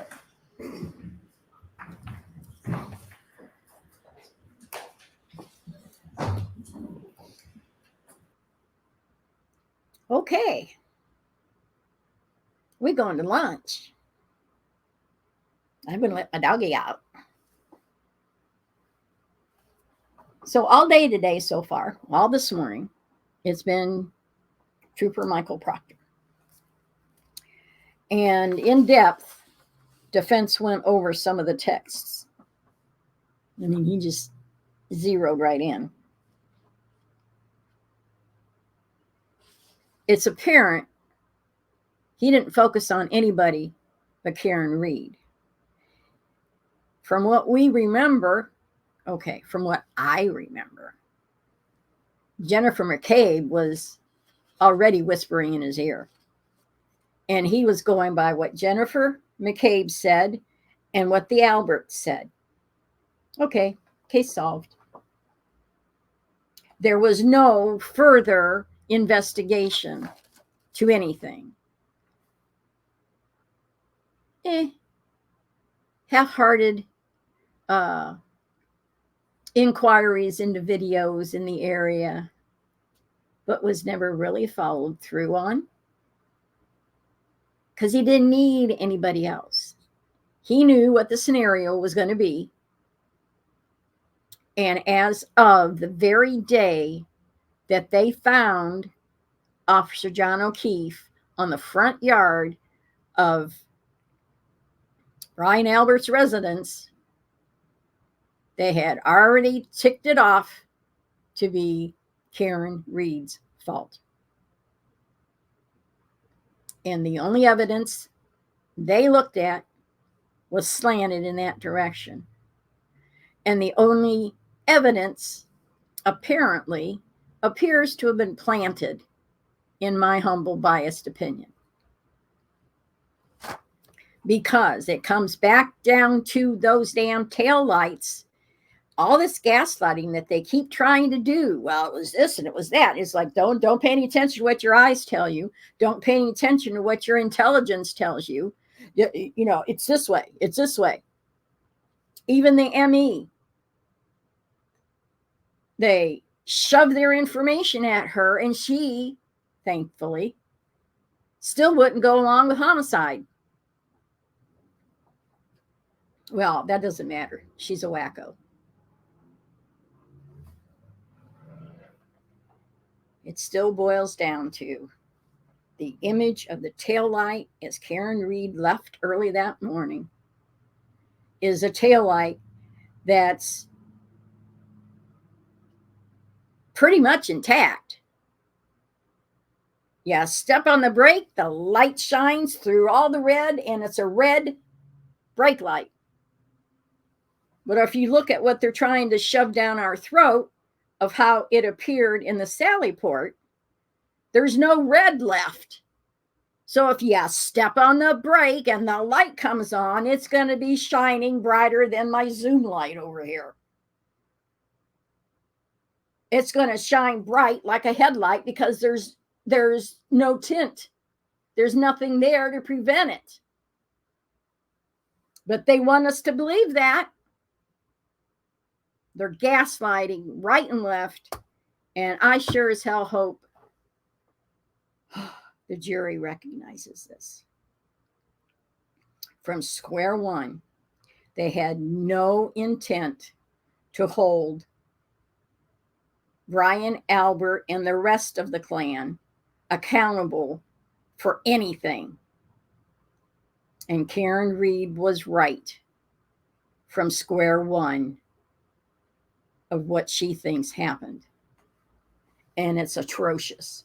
It's absolutely atrocious. I think we're going to end it here for the morning session here. Stretch my legs, take care of Muttley, and we'll pick it up again. So you want to see what happens next? Come on back. Let me see if I can do this correctly. No, I'm not doing it correctly. Let's do it this way. I never get it right. So we will be back for the afternoon in just a minute.